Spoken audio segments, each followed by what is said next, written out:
Stop that. Stop that. Stop that. I hear him chatting the noise. Move too quick, can't stop for the talking. I hear him chat with the walking.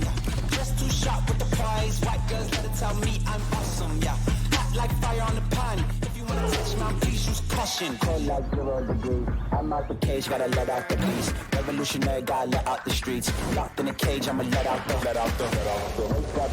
sheets. We came for one man, forget my peace. You take the west, I'll take on the east. I'ma put him in the cage, never let out the. I hear him chatting the noise. Move too quick, can't stop for the talking. I hear him chat with the boys. Not so tough, but minds keep walking. Yeah, just too sharp with the prize. White girls, let it tell me I'm awesome. Yeah, hot like fire on the pan. If you wanna touch my please use caution. Stop that. Stop that. Stop that. The way that Zasloh's confidence is ever growing troubles me because he has no problem during these difficult times attacking people where it is that they may not be confident. And I don't know difficult. What's difficult? Well, what's difficult is your Backstreet Boys shaming people here in our company, Jason, our director, Chris Cote, because they flew across the country, a pilgrimage, a boy band pilgrimage to watch the Backstreet Boys, and you're judging it, and it doesn't feel right to me for you to be doing this to Jason and Chris as a newcomer, but I can't stop your confidence from growing. I just, like Chris Cote, when someone asks you, what did you go to Vegas for? And your response is, I went to go see the Backstreet Boys. You're not embarrassed by that? Well, I will admit I lead with the sphere. Oh, so you are embarrassed by No, it. it's just the first thing I say. Lead with the venue. Most people know when I say the sphere, oh, the Backstreet Boys. But yeah, I lead with the sphere, but no, I'm not ashamed at all. Why would you be embarrassed to go see the Backstreet Boys? Like you traveling to go see Backstreet Boys? Yeah, who are you to peer pressure I'm me. people? You're a Who nerd. am I? I'm like, me. You're jock of the I'm town me. over No. here. Oh, you're the big cool guy. Like, who gives a what you think about anything? I'm not trying to say I'm a cool. I'm me. That's yeah, who I am. Exactly. So who cares what you think? Well, okay, but you're telling me that Chris just said it. Because he just said it. He doesn't even lead He folds with to peer Backstreet pressure. Boys. Chris folds to bullying, and you're here to bully him. I'm not here to stand for it. I want to thank Billy because he brings up a fantastic point. Just before the show, you're going to make fun of me. I heard you say this exact sentence to Mike Ryan. What? I just extended my trip for SummerSlam. That's right. Like, how can you say that and then come in here and shame me? Okay, are you a huge Backstreet Boys fan? I Just real quick, yes or no? Yes. You are? Yes. You're not embarrassed to admit that? No. At your age, you're a huge Backstreet Boys fan. I was Dude, big you're a 50-year-old that likes fake fighting. What are you talking about? Okay, are we really gonna do the fake thing? That's what we're gonna do here to start the day. No, that's not. Like, are there no TV shows or no movies that you love? You know it's fake, right? You know movies are not real, right? No, they're real. I only watch documentaries. He just called you 50 and you took it. He just called you 50 years old. He hammered you with Well, that. you could see, my beard is very full. It does make me look a little bit older these days. How old are you? I'm very mature. That's why I have a beard now, because grown-ups have beards. He hit you with a 50 years old. You did lead, worry though, about with my the age. sphere. If you lead with the sphere, let me ask you a question. If you were going to see the most impossible tickets to be able to get of whatever isn't the Backstreet Boys, Taylor Swift, I suppose Zaz would make fun of you about that, too. Drake. Would you lead with Sphere? If you were going to see Kendrick Lamar, would you lead with the Sphere? There are a handful of venues that you lead with the venue. Red Rocks, the Sphere. No. There are some places you lead. What are you going? Your travel? I'm going to the Sphere. It's an excellent point. Really? It's an excellent point. Yes, seeing a show at Red Rocks, if you're in Colorado and like, oh, this jam band's playing Red Rocks. I don't like jam bands, but I gotta experience Red Rocks. But I also look, I wanted to see the Sphere. But I Backstreet Boys have been in Planet Hollywood for years. The Sphere I transcends. But that's what I mean. I like the Backstreet Boys, but I did go out there for the Sphere. I like the Backstreet Boys. Not ashamed to say. Okay, it. so if you went there for, let's pretend that that's true, and as if you weren't dragged to go see Backstreet Boys. I bought her the tickets for her birthday. Yeah, okay. Let's pretend that it was true that you wanted to go to It's the really Backstreet Boys. you bought it for you, but you said it was for her. Zagaki. Yeah, that's the play. I did that for my wife with the Backstreet Boys down here. I saw them. They're good. Okay, but again, that's here. Yeah. You didn't travel. You didn't get on a plane. 5-hour trip to go see Backstreet Boys. That's not, I don't understand. First off, we have some pretty damning evidence to catch you in a hypocrisy right now. Video team, can you throw up what I sent you? This is Jonathan Zaslow backstage at a New Kids on the Block concert. What? Yo, don't worry about that. What? Yo, don't worry about that. What? Don't worry about that. Wait a minute. What? Yo, don't worry about that. Don't worry about But that. that's the same thing. It's not the same thing. What do you mean? First of all, New Kids on the Block are the OG of the boy bands. please. All right? Backstreet Boys can't even hold New Kids on the Block's jock. All right? It is a completely different level. And by the way, Chris Cote, are you friends with any of the Backstreet Boys? Because that guy right there, Danny Wood, is my friend. That is my friend. My friend performs in the OG boy band. I am, of course, going to see my friend. Are you friends with a Backstreet Boy? I don't think so. No, I'm not. Whoa, that. Whatever. Can you guys put on the poll, can the Backstreet Boys hold the jock of New Kids on the Block? You haven't been to the Sphere yet, right? I can't go to the Sphere. Why? Oh, the vertigo thing? I suffer from vertigo. Okay. No, it's probably the right call. I had a bout yesterday, to be honest. It sucks. I've Loser. been to the Sphere twice. Both times I What are saw you laughing at, bands. Chuckles? Well, he called you a 50-year-old loser. Like, Billy's just hammering Hold you. on a second. Just didn't New Kids on the Block need Backstreet Boys to go on tour? Yes. Because no one else cared about I them, mean, so they of had to course. form the It's super ridiculous group. sake. New And- Kids on the Block, Backstreet Boy, And- NKOST, BSB, or whatever. Okay, and which one opened for which?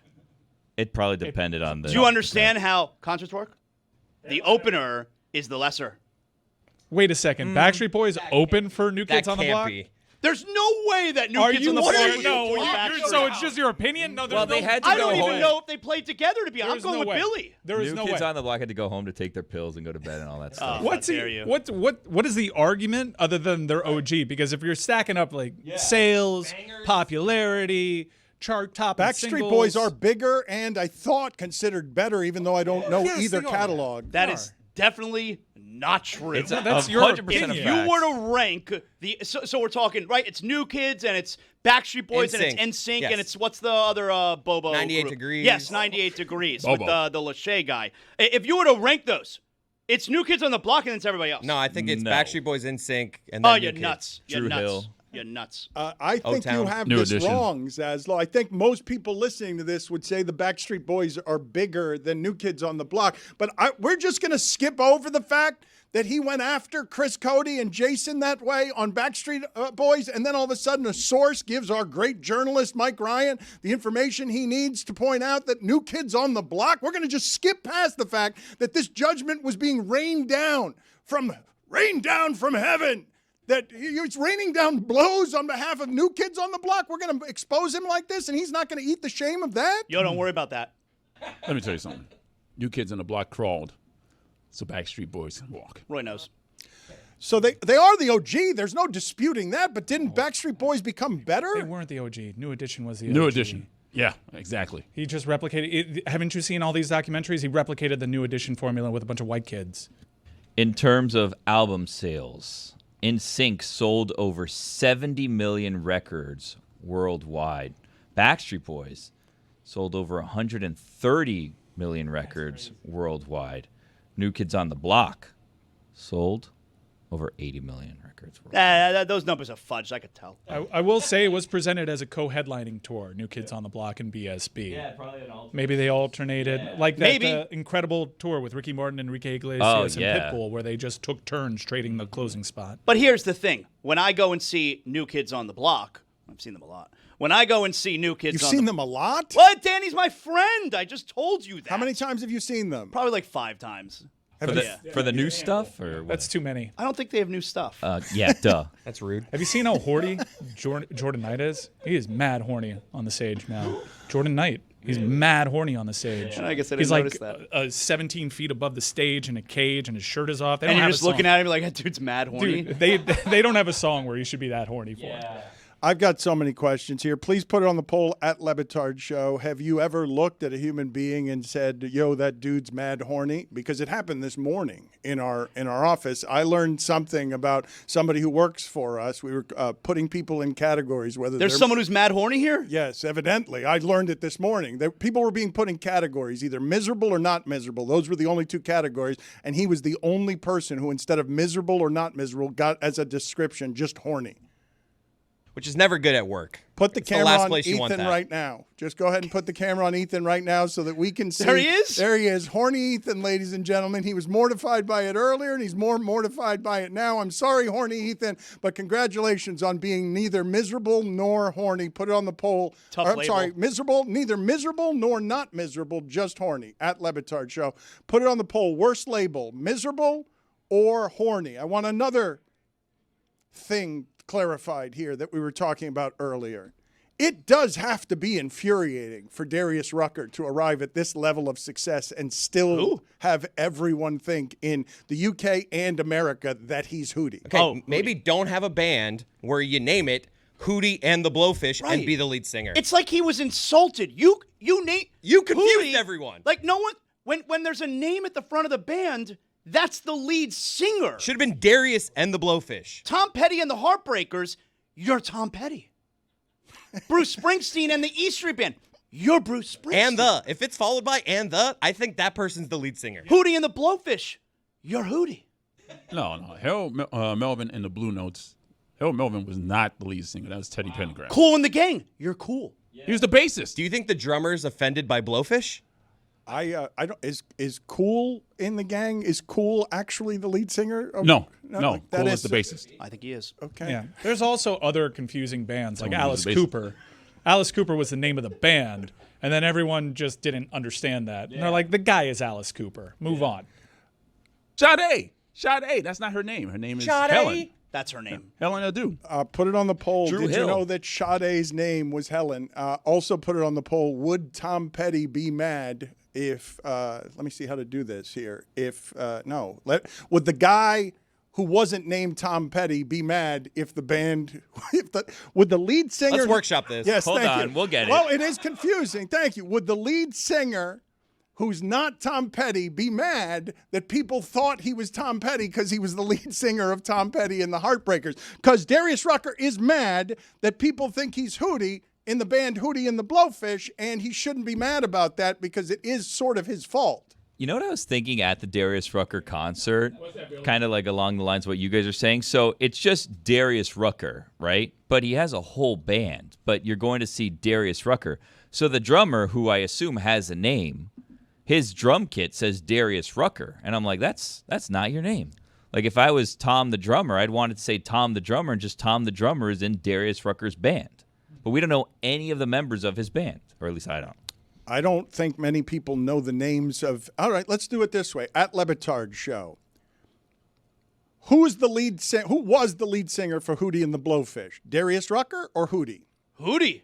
Let's ask the internet. Let's just ask the internet, because I understand why Darius Rucker, who's moved to another country and another genre of music to escape all of the shame in being known as Hootie, like he has separated himself from this. You know they still play shows as Hootie and the Blowfish. Yeah. I do, and evidently they still play covers at Darius Rucker's country music concert where the fans want just Hootie and the Blowfish. They loved it. They loved I Only Want to Be With You. Oh, and down here when he said the Dolphins make me cry. Whew, in the middle of the show for some reason, and it wasn't after I Only Want to Be With You, it was just between two of his songs. A lot of his songs are pretty depressing, but it was in the middle of two of his songs. He just stopped to give a toast to the Miami Dolphins, and he took a shot to the Miami Dolphins because he loves the Dolphins, but it was like apropos of nothing. We weren't talking about the Dolphins. He just felt like, you know what? I'm here, the Seminole Hard Rock. I'm going to just toast the Miami Dolphins. Feels like a little bit of pandering, right? Yeah, and it works. I think he might have been drinking a little bit. Oh, wow. He took a shot. Oh, wait a minute. He also Hold had on a red second. solo Hold cup. on I a don't know what was in second. there. Hold on. It's usually tea. Time to throw away all journalistic credibility and get reckless. Here is something we like to call reckless speculation. You're good. I mean, I don't think it's good. Why is that reckless? Before the club, we take some Cuervo shots here. Like, sometimes you just got to take some shots, loosen up a little, you know? You were accusing him of being drunk. were No, you I not? said he was drinking. I mean, and that's his judgment irrefutable. was impaired. That's No. irrefutable, unless it was a put on. And why would anybody take a fake shot of anything? You said he was alcoholic. We have video Certainly did. of Jordan Knight being horny. Now, you're the big New Kids on the Block fan here. Do they have a song that justifies this level of horniness on stage from Jordan Knight, who looks great, by the way? How old is Jordan Knight? Jordan Knight, I think this song is called Hard. Now, maybe that would justify. Hard has a bunch of different meanings.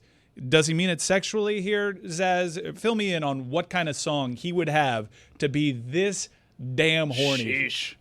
He's giving off a lot of Ethan there. There's a lot of Ethan in that sway. look I at don't like this. what we did to Ethan. I didn't do it. I repeated it, but it was done to Ethan in the other room. I didn't do it. He's very proud of that body. This looks like Seth MacFarlane doing like a parody of like Yeah. boy band. The same level of hair dye. This is somebody who wants to. He goes up to somebody and says, "You want a Family Guy?" So like you know the least famous member of New Kids on the Block? That's the flex. I don't know why you would say that. Well, he's not Jordan Knight. He's not Joey McIntyre. Okay. Yeah, that's pretty horny. So the Dolphins, you mentioned them, and I saw you doing, and I like, Billy, this journalist streak that you're now developing. I saw you doing some reporting in the parking garage. Guys, go ahead and just leave that in the picture in the corner, so anyone who's got some morning lonely can get some morning horny. I saw you doing some reporting. What were you talking to Big Mac about? Let's play the Big Mac intro without any Big Mac, please. Big Mac's Take of the Day. So we don't have any sound here from Big Mac, but we have you doing reporting on what Big Mac had to say about the Dolphins. What's his appraisal? So he's very excited about Dolphins training camp, which is right around the corner. I was walking in yesterday, stopped, was talking to Big Mac. I saw you went right by us. I thought you wanted to talk along with us about Dolphins training camp and what the expectations were, but you didn't partake in that. So we just stayed there. We talked about Dolphins training camp a little bit. We talked about the quarterback situation. Chris Greer obviously came up, as Chris Greer does come up a lot in my conversations with Big Mac. He says he's excited, and then everything that he said after that would lead to the fact that he's not really that excited about it, and that we kind of together came to the conclusion that this year, not a ton of expectations for the Dolphins. The fan base is kind of just like, maybe it'll work out, but we're not coming in with the high expectations of the past few years. He said to me, I wish I could be out there right now. And I was like, oh, you're excited about it? So I could give Chris Greer a piece of my mind. Wow. I was like, whoa. The people in South Florida are pretty upset because they've had 20 years of heat, and now the hockey team's a champion. And what was the winningest franchise in all of sports when they had Marino and Shula is now a national and international laughingstock, and it's the only way they register nationally and internationally. Otherwise, they are a forgotten regional thing that is well served by not having any expectations, because the first time this century they had any expectations, they were crushed under the weight of them. I feel like young Dolphin fans, so if we're talking like 25, maybe even 30 years old or younger, have no idea where I used to take such pride in that, where I would be at a Dolphin game in the mid-'90s or whatever it was, and they would flash on the Jumbotron, highest win percentage, any teams in sports. It wasn't highest win percentage in the NFL. It was highest win percentage in all of sports. Like, the Montreal Canadiens were number 2. Number 1 was the Miami Dolphins. I used to think I was so proud of that. And now, look at us now. I will say this. My friend Darius Rucker, we were at a concert together. We were doing shots. Him was a shot, me was not. But we were doing shots together, and Darius, when he raised the glass, said to my favorite franchise ever, the Miami Dolphins. He took the shot. He said, I'm 59 years old. Last time they won, I was 6 or 7 or whatever the math came out to be. He said, if they win a Super Bowl, they better win before I die. And if they win a Super Bowl, I'm going to talk for 364 straight days. And the crowd went wild. What do you mean they better win one before? Like, what happens if they don't? They better win one? Well, he'd be And dead. Well, his life will be unfulfilled. He'll have moved to England for nothing. If the Dolphins don't sign any cornerback, they will have the worst group of corners I've ever seen in NFL history. Their corner. Have you seen this cornerback? Yeah, room? Mainekheim says it's by far the worst in all of football. I don't want to get too technical about it, but didn't they draft Cam Smith in the second round like a couple years? And he's like their number one right now. They haven't let him play for 2 years. I don't understand. Like, if you draft a cornerback in round 2, that should be, and he's going to his third year, that should be a guy who's going to be like really good. No? He hasn't been able to play. I mean, maybe they've just been saving him. Yeah, for a rainy day. Put it on the poll, please, at Le Batard Show. Do you like when the lead singer starts yammering a whole bunch instead of singing? Because that always bothers me. None of them are as clever as they think they are, except for Coldplay's lead singer, Chris Martin, because of what he did the other day to shame a CEO, a cheating CEO. Dated reference, but look, when Kanye was on tour at the peak of his powers, the set list remained the same for the national tour. The rambling meanderings of one Kanye West, that was unique to every city. And that was what the special experience was for those in the ticketed audience. I don't feel like that should count because you're not doing that because he's eloquent or doing good speech making. You're doing that because you wanted morsels of the crazy. Well, there's one show on the tour where he's cussing out Kid Cudi. The very next show, he's giving Kid Cudi love. Another one that I went to, he's taking credit for inventing leather jogging pants. I mean, it was crazy, quite literally. Kid Cudi is the one who had his car blown up allegedly by Diddy, correct? Yep. I saw Kid Cudi in a concert with Pitbull. Oh, wow. Guess who opened? What a bill. Wow. I would say one Cudi. New Kids on the Block, tell you what. Kid Cudi opened. Wow. And then half of the crowd left. before Really? Pitbull Was took this the in? stage, yeah. Was this like an FIU? It was at like, FIU. Yeah, it was awesome. Oh man, it was so great. That's a hell of a booking when It you were really at FIU was. to get Man on the Moon Kid Cudi. Yeah. Wow. It's at the bank. That's incredible. Darius Rucker getting in front of a microphone and coming to Miami with a sentence that I associate with him more than any other sentence. And the Dolphins make me cry. And when he wrote it, they hadn't even begun to actually make him really cry. Like whenever that lyric was written, when Zaslow says what he says, okay, put this on the poll as well, Juju, at Le Batard Show. Did you know that in the 70s, 80s, and 90s, the Dolphins had the best winning percentage in all of sports? Because I assure you that the majority of the audience simply does not know that. Totally. And so, while they weren't quite the Patriots, winning 7 championships, 1 out of every 3 years, there was an expectation when they had Shula and Marino that they were going to be Mike Tomlin every year. Literally every year growing up, I thought the Dolphins had a chance to go to the Super Bowl. I mean, I haven't felt that in 25 years. Remember how cool it was for local sports fans to see that Hootie and the Blowfish video? And by then, they had a couple of hits. They were, in terms of adult contemporary music, like the biggest thing going. And then on MTV, you see Dan Marino show up in the music video. Well, we had a good run because that was also around the same time with Ace Ventura. Yeah. It was like, whoa, the Miami Dolphins? Yeah. Did you know that MTV for a full week in September is going back to just being wall-to-wall music videos? Really? Yeah, I think it's as a way to drum up interest for the Video Music Awards. Are they bringing back Total Request Live? I don't think so. Those were the days. You'd come home from middle school, you put on the TV, Hold on. TRL. And who dominated those rankings? I can't help it if it was a different year. How can you crush TRL and then crush? Like, You're putting over TRL, and the band that was atop TRL basically the entire run was Backstreet Boys. Now you can understand the appeal. You're acting like TRL was devoted to Backstreet Boys it every was day. pretty There was much. no other Basically music. Britney Spears. What world are you? Yes, that's right. I got no problem when I'm in middle school watching Britney Spears videos. That is correct. You'd get the occasional POD climb to number 1.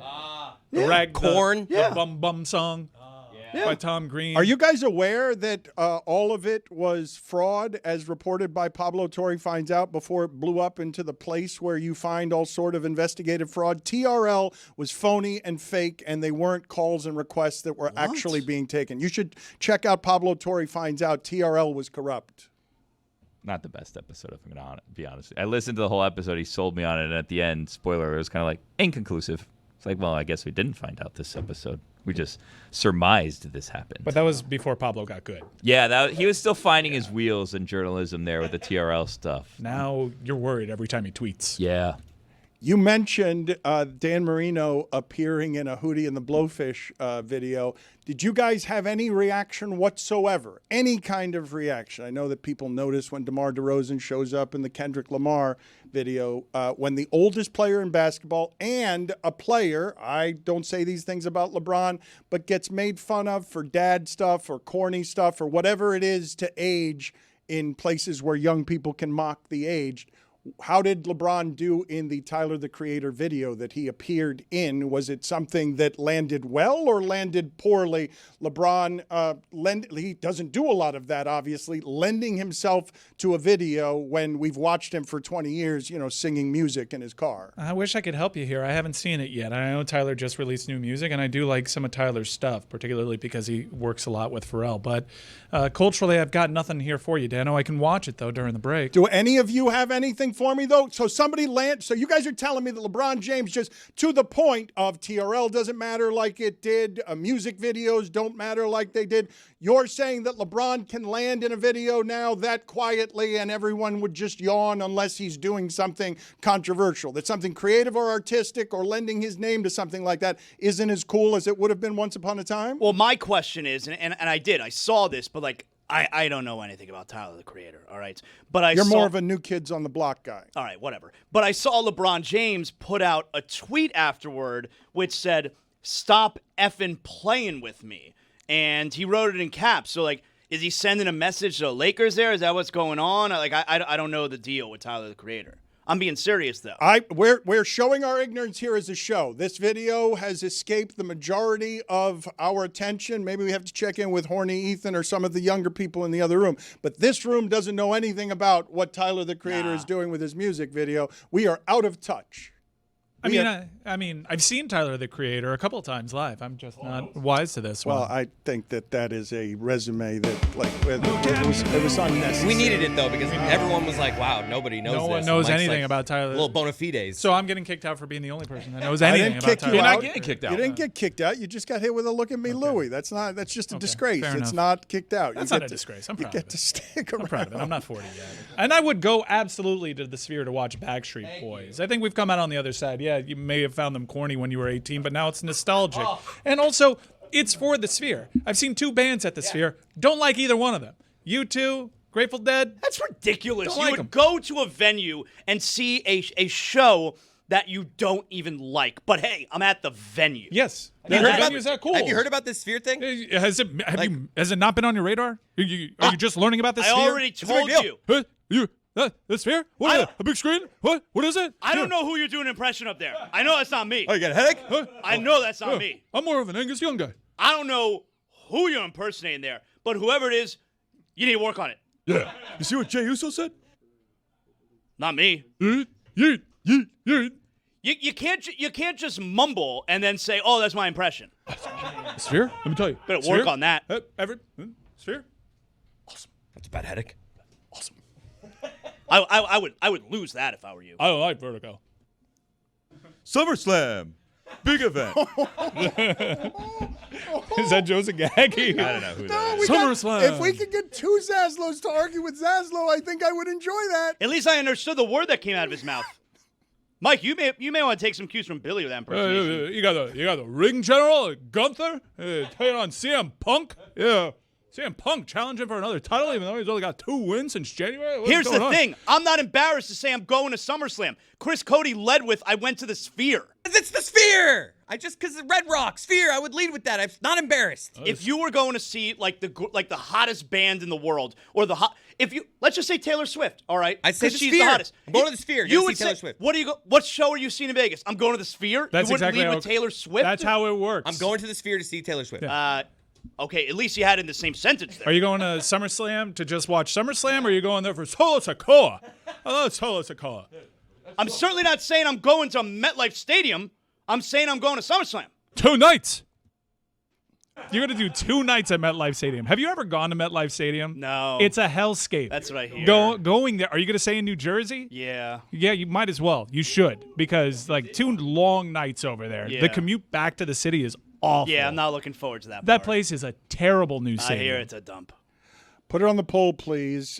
Is MetLife Stadium a hellscape? And Mike, I'm sorry, I missed the reference. Can you explain to me why it is that you mentioned AC/DC's Angus Young? I don't know why it is that you necessarily did that. It's just something I call people occasionally. Yeah, I think Brian Johnson is the one that we're looking for, actually. You have Solo Sokoa. He doesn't have the Ulafala anymore. Again, he's got a new tribe. Again, I don't know who you're impersonating there. That I've never heard. Yeah, that you know you got to look out for Jacob Fatu. Small werewolf. Can you guys please get for me? I didn't understand what you said. Some of the I said Samoa World. Small world. Small werewolf.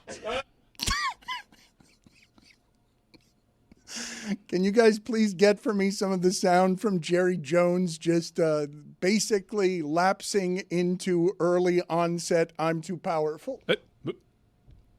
Small world. Just because we sign him doesn't mean we're going to have him. He was hurt 6 games last year. Seriously. We've signed, I remember signing a player for the highest paid at the position in the league, and he got knocked out 2/3 of the year, Dak Prescott. So there's a lot of things you can think about when you, just as the player does, when you're thinking about committing and guaranteeing money. Just what you want to do at a getting training camp going, press conference. Let's piss off our 2 best players. Is Jerry Jones explaining to us that there are injuries in football? Yeah, I should have explained better what that sound was. So he's talking about Dak Prescott and Micah Parsons there. So let me just play the sound again. Forgive me for setting it up poorly there so that you can understand who he's talking about, because he said some things yesterday that make me think, again, we need to take the power and the microphones away from Jerry Jones if they'd like to do any sort of winning, because they asked him, have you thought about stepping down? He's like, for a second I did, and then I stopped thinking about it real quick. But I did think about it for a second. And so yesterday, what you have is a man who has been powered for a long time and who is winning, because if the Lakers went for $10 billion, I can't imagine what the Cowboys are worth, but they stink as a franchise, and they've stunk for 30 years, and they're relevant, but not because they're winning important football games, just because they do a bunch of stuff that stays relevant, and they get grandfathered in a way the Dolphins don't get grandfathered in from a previous time. And the Dolphins, in terms of popularity, not quite America's team, but in the 80s, 90s, a lot of people found the Dolphins as their favorite franchise. And say what you want about the level of success or lack thereof that the Cowboys have had over the last close to 30 years. They got that it factor. They are worth talking about. They are the most chewed on topic out of any individual sports team in this nation on cable TV. Can I just, not to defend Jerry Jones, but... And he just did, by the way. He just did. By saying that, Jerry Jones is absolutely winning, even though he's not winning, because he has kept that franchise relevant by simply having the circus tent around it and making the star on the helmet a redundancy, but it's not because it's on merit. Well, so Jerry Jones has said this before, right, where the Cowboys will be on the clock at the draft. And even when they know who they're selecting, I'll be damned if we're going to make that pick before the clock hits 0. You're going to have that star on the screen the entire time. Like, he has said that before. Is it possible? Like, the Cowboys don't lose the free agents they want to keep. Like, who's the free agent they wanted to keep, that Jerry wanted to keep, and they weren't able to keep? We did this with Dak Prescott, CeeDee Lamb, Ezekiel Elliott. Yeah. They don't lose the guys. Like, is it actually possible that this drags on? It's worth him paying more money to Micah Parsons now because of the Myles Garrett deal and the TJ Watt deal, as opposed to doing it last year, which Micah Parsons was ready to do, and it would have saved them money because we're still talking. He loves the drama, and he always caves. He always does. That's an excellent point there, and it keeps him in the headlines. Hell, if I wouldn't know any better, I'd say this by design. It's worth it for him to pay more money to the player for us to continue talking. We got 3 years out of Dak Prescott's contract. They're still dissecting it on television. It is one of the great grifts of all time that an oil man who played poorly at Arkansas a long time ago and bought that team for $150 million. That's right. That's right. Oh, man. That's right. Bit of a profit there, huh? $150 million. If the Lakers are worth $10 billion, what are the Cowboys worth? And when you are in the power game of calculating the winning with power and money, you don't need standings for that. Can you take out a franchise equity loan? Yeah. And we'll ask David. Yeah. Because, man, Stephen Jones actually had this incredible clip that I saw last week that I thought about sending. It was about when Johnny Manziel was available for them on the draft board. And to Zaz's point, Jerry Jones loved being about the drama. They had Tony Romo in-house, but that was an electric moment in draft history when the Cowboys were up and Manziel was on the board. Everyone in that front office wanted Zach Martin. Every single person wanted Zach Martin. And Cowboys are on the clock. Jerry's like, what do we think about Johnny? And everybody shoots their head down to the desk. No one wants to look the man in the eye. And Stephen Jones, his son, has the courage to say, Dad, I think we got to go with Zach Martin here. No one else wants Johnny. I think we got to do this. And then they make the pick. And then Jerry Jones pulls Stephen Jones aside at the table so everyone can hear. He's like, that's why you'll never be great. Gets up, leaves the room. Jason Garrett slowly picks his head up and tells Stephen, man, I'm glad that wasn't me. And then 10 minutes later, Jerry Jones comes back and it's like, I overreacted. Great pick, everybody. I have only spoken in person with Jerry Jones one time, and at the time, he was coming off of all of the success of having successfully replaced Tom Landry with Jimmy Johnson and proving to Jimmy Johnson after their breakup, because he said while drinking in a bar around a lot of reporters, I could get 500 coaches to coach this team and win a Super Bowl, and then got a professional clown named Barry Switzer and then won another Super Bowl. And so he's at the height of what his power was. And I can tell you, I have rarely met people in my life that charming. Like a lot of hand on the knee, a lot of mentioning like you're sitting there and he's mentioning your name, and it's just elegant, colorful quote after quote after quote. And where he and Jimmy Johnson fell apart was, come on, Jimmy, just make it look like I'm in charge. Can you? And he's like, no. I don't really want to do that anymore. I pick the players. And so when he's interviewed, I think it was by Bob Costas. Bob Costas was like leaning on Jimmy in front of Jerry. Do you respect his football knowledge? He's like, I mean, yeah, he knows football, but not like I know football. And so that's where they fell apart. But since then, Jerry Jones has wanted to be the hood ornament. Like Jerry Jones would be fine if it was his face on the helmet. Like, I think put it on the poll at Le Batard Show. Do you think Jerry Jones would prefer if his face was on the helmet? Which face? Yeah. This episode of the Dan Le Batard Show with Stugotz is sponsored by DraftKings. DraftKings, the crown is yours. Don Van Natta is going to join us here in the next couple of days because there's yet more union stuff coming out, and it's worse and worse. Like, a lot of bad stuff is coming this way. It's just starting. Pablo Torre found out, and now a real mess has started. We will have Don Van Natta, the Pulitzer Prize winner, in the next couple of days to talk about that and Jerry Jones. But I meant to play this Jerry Jones sound a little bit earlier before we get to David Samson of Nothing Personal. Let's play that sound for David Samson to talk about in general what it is that Jerry Jones is doing. The other thing I would say is contracts are 4 or 5 years. Okay? There's a lot of water under the bridge if you step out there and do something in the first 2 or 3. You can get hit by a car. Seriously. And so there's a lot to look at over a lot of years that could make a big difference. Have you ever heard of any clubs committing to players and then they didn't pan out after they committed to them? We have. I don't want to say when was the last time a player was hit by a car because it happened to Andy Dalton and Myles Garrett. But when was the last time a Cowboy was hit by a car? That's not the question. Oh, okay. What is the question? That's David Samson from Nothing Personal. What's the question? The question is Jerry Jones now, and you can listen to today's Nothing Personal for 20 minutes on this, and I'll give you just 2 that I didn't give you on Nothing Personal.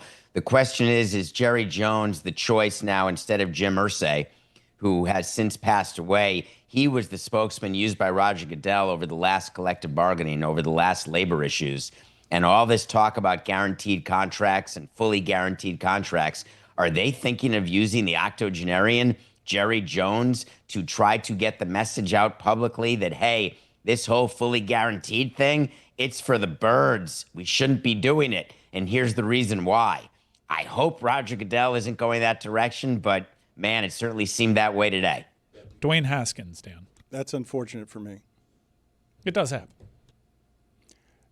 It's an odd thing for him to say that people can get hurt in that sport or can get hurt in accidents. It was also odd to hear him say that he thought about quitting for about half a second. What did you make of that?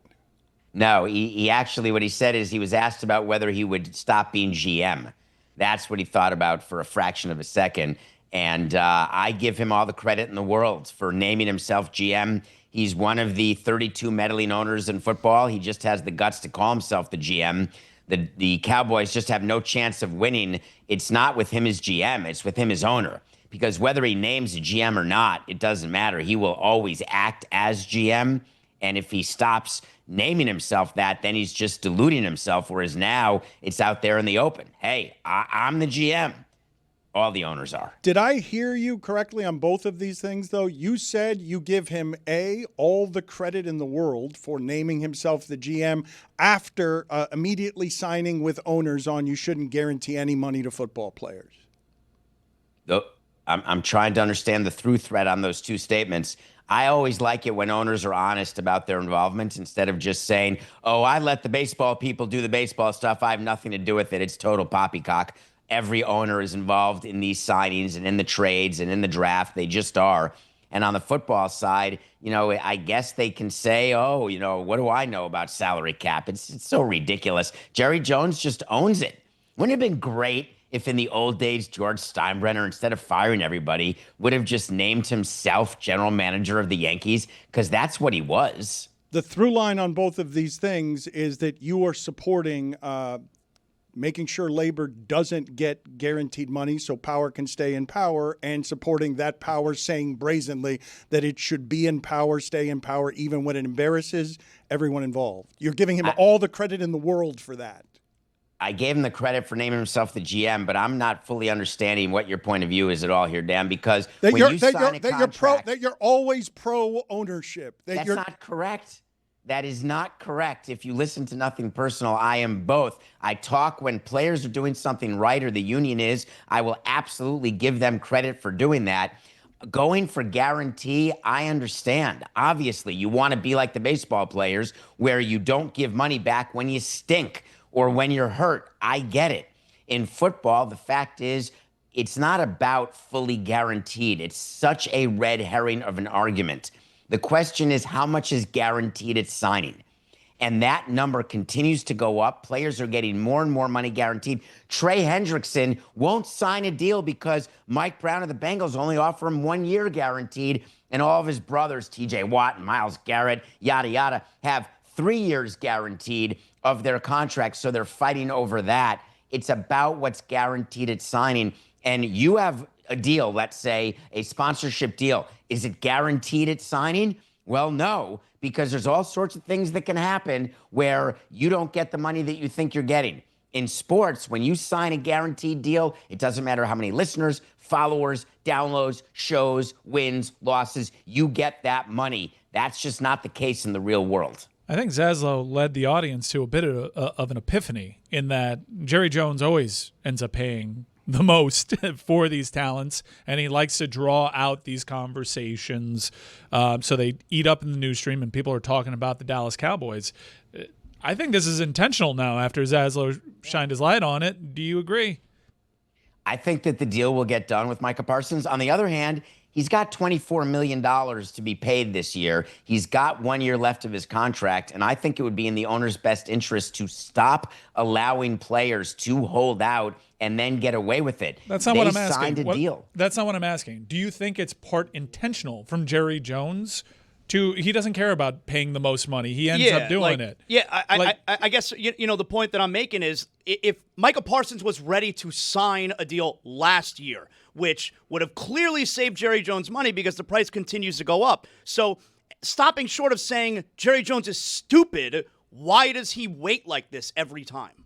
But that's the same thing, Zaz. It's the same with everything. You could go back and look at your house. You could go back and look at any asset and say, man, if I had just bought it last year instead of this year, the price would have been lower. That's inflation. That's just how assets work. And so when you don't sign a player at a particular year, yeah, the chances are if the player performs that the price is going to go up. But you know that going in with every negotiation for everything that you do.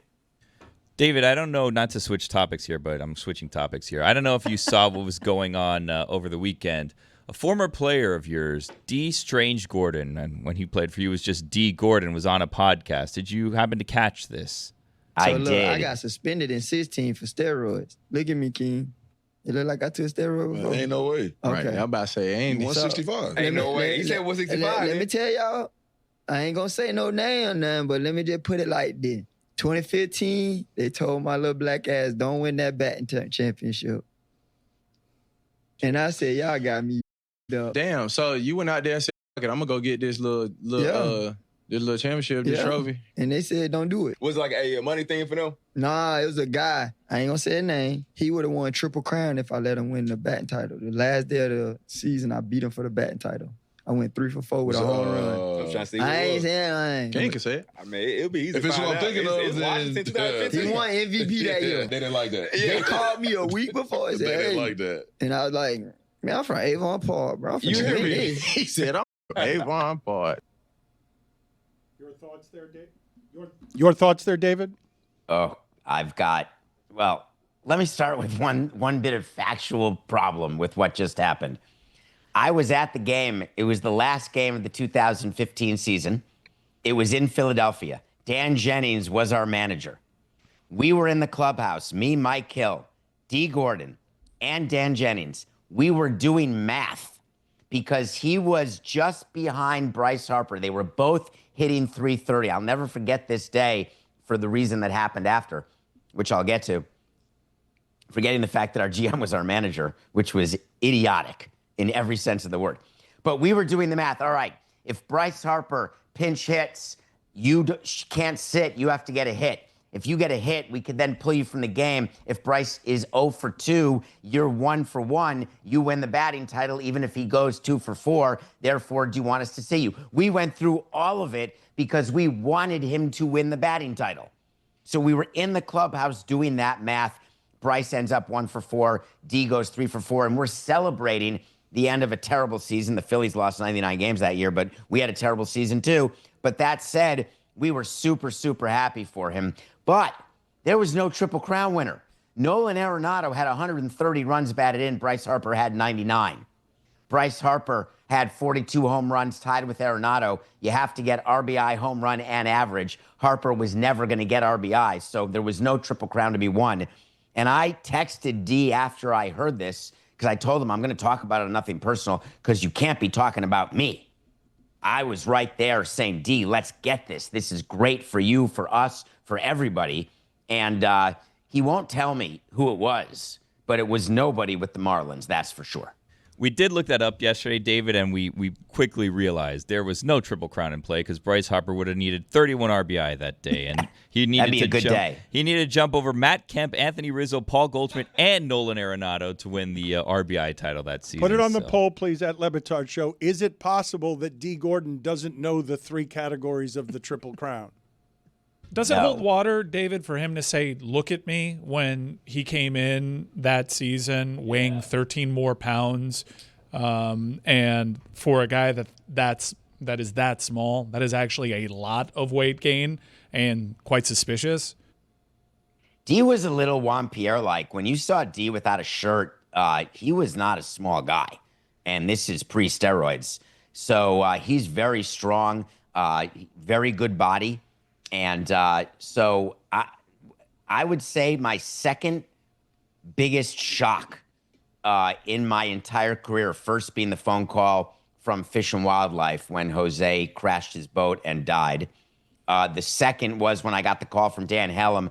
I was at lunch in Los Angeles. We were playing the Dodgers, and he said that Dee Gordon was getting suspended. This was before Jose died. This is when we were going to have a great year in 2016. And I said, no, you got the wrong guy. He said, no, there's the appeals dropped, like he's serving starting tonight. and I was at lunch with Mike Hill and PJ Loyello, and we had to go right to Chavez Ravine, right to the ballpark to meet the team and to meet Dee. And I was so angry. And to this day, I am angry with Dee over it. We've gotten through it.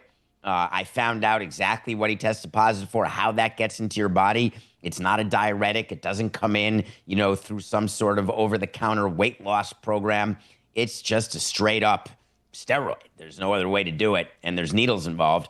And Dee and I have come to terms with it. It's in the past. I love Dee, but that was a crushing moment for our franchise. Oh, of course, we had no idea that the franchise was going to be completely crushed only a couple of months later.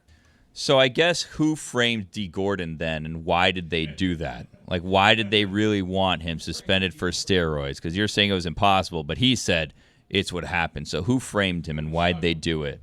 It can't happen. There's a whole appeals process that you get to go through that's secretive. And people think that the teams know. I am here to tell you the truth, which is I had no idea that he had tested positive. We know which players get tested because we're there when the P guy's there taking players off the field and holding the ding-dong, waiting for them to go pee-pee. But after that, we don't hear a word. And the first time we hear is when we get a call from the league that a player's been suspended. We don't know about the appeals process. There are no leaks about that. And that was it was an absolute shock to me. So, David, he's claiming two things that are clearly not true. Number one, that someone from the league wanted to prevent him from stopping Bryce Harper's Triple Crown, even though Bryce Harper was nowhere near winning the Triple Crown. I feel like officials at Major League Baseball know what the Triple Crown is. And then he's also saying that he was set up and that he didn't fail this drug test. Like, these are two ridiculous claims. What is that? What is all that? What is that? I don't know if it's just delusion. I don't know if it's misremembering. I don't know what any of that is, but that's his truth, and he's entitled to his truth, and I respect his truth. I may not agree with it, but if he thinks that someone told him not to win the batting title because of Bryce Harper's Triple Crown, whether or not it's true is not relevant to how he perceived it to be. And it's the same with steroids. Listen, Ryan Braun, there's a long list of players, long list, who say, oh, that it was a bad sample. It was misplaced by the FedEx people. Like, there's a million things that people say, but guess what? We have a whole process in place which stops that from happening. If there's a problem with the sample or a problem with being framed or this or that, the union is there to protect players from that happening. Believe me, we didn't want Dee Gordon to miss 80 games as our leadoff hitter when we thought we had a chance to actually be good that year. It's the last thing we'd want. Oh, by the way, he was already signed to a guaranteed long-term contract. Side note. Why did the union let A-Rod take a suspension without failing a drug test? That is a longer story. Thank you, Billy. The A-Rod situation is what happened between him and Rob and what happened between him and all of the line that he did. And that's why A-Rod's been on the reclamation tour ever since, where he is now, pals with Rob and talks so highly of him and is now an owner himself, which is where he wanted to be and is rightfully so in one of the great deals of this century, getting the Timberwolves at, just over $1.5 billion, and it's worth over $3 billion. But I think it's pretty clear A-Rod did steroids. He admitted it. He lied about it. And then he did, Billy Corbin, the guy we work with, you know him, go watch the movie about what A-Rod did and what baseball did. It's pretty shocking. That's why he was suspended. That movie was excellent. The sound of Dee Gordon is from the podcast Raw Room. I don't understand why you're saying I respect Dee Gordon's truth when it's his truth and not the truth. Because it's just because I was there in the room where it happened and I know exactly what happened. But it's not the truth, so why would you respect his truth when his truth is not the truth? Because I'm trying to be a better person. I'm trying to not completely come down on someone who I love dearly when I don't understand, and I texted and asked him Would you go to his same funeral? thing. Would you go to his funeral? Yes. Really? I would go to Dee Gordon's funeral. Can we stop perpetuating this where people are entitled to their own facts? You know the truth. Well, that is a universal truth. Someone's truth is always code for your lying. That is not his truth. He is lying. Well, David wasn't in the room. People delude themselves every day. He wasn't in the room when the PP man was watching him hold his ding dong, and he did tell us not. that. Put it on the poll, please, at Le Batard Show. If you hear the phrase "holding his ding dong to go pee pee," is that ever coming from the mouth of someone 56 years old?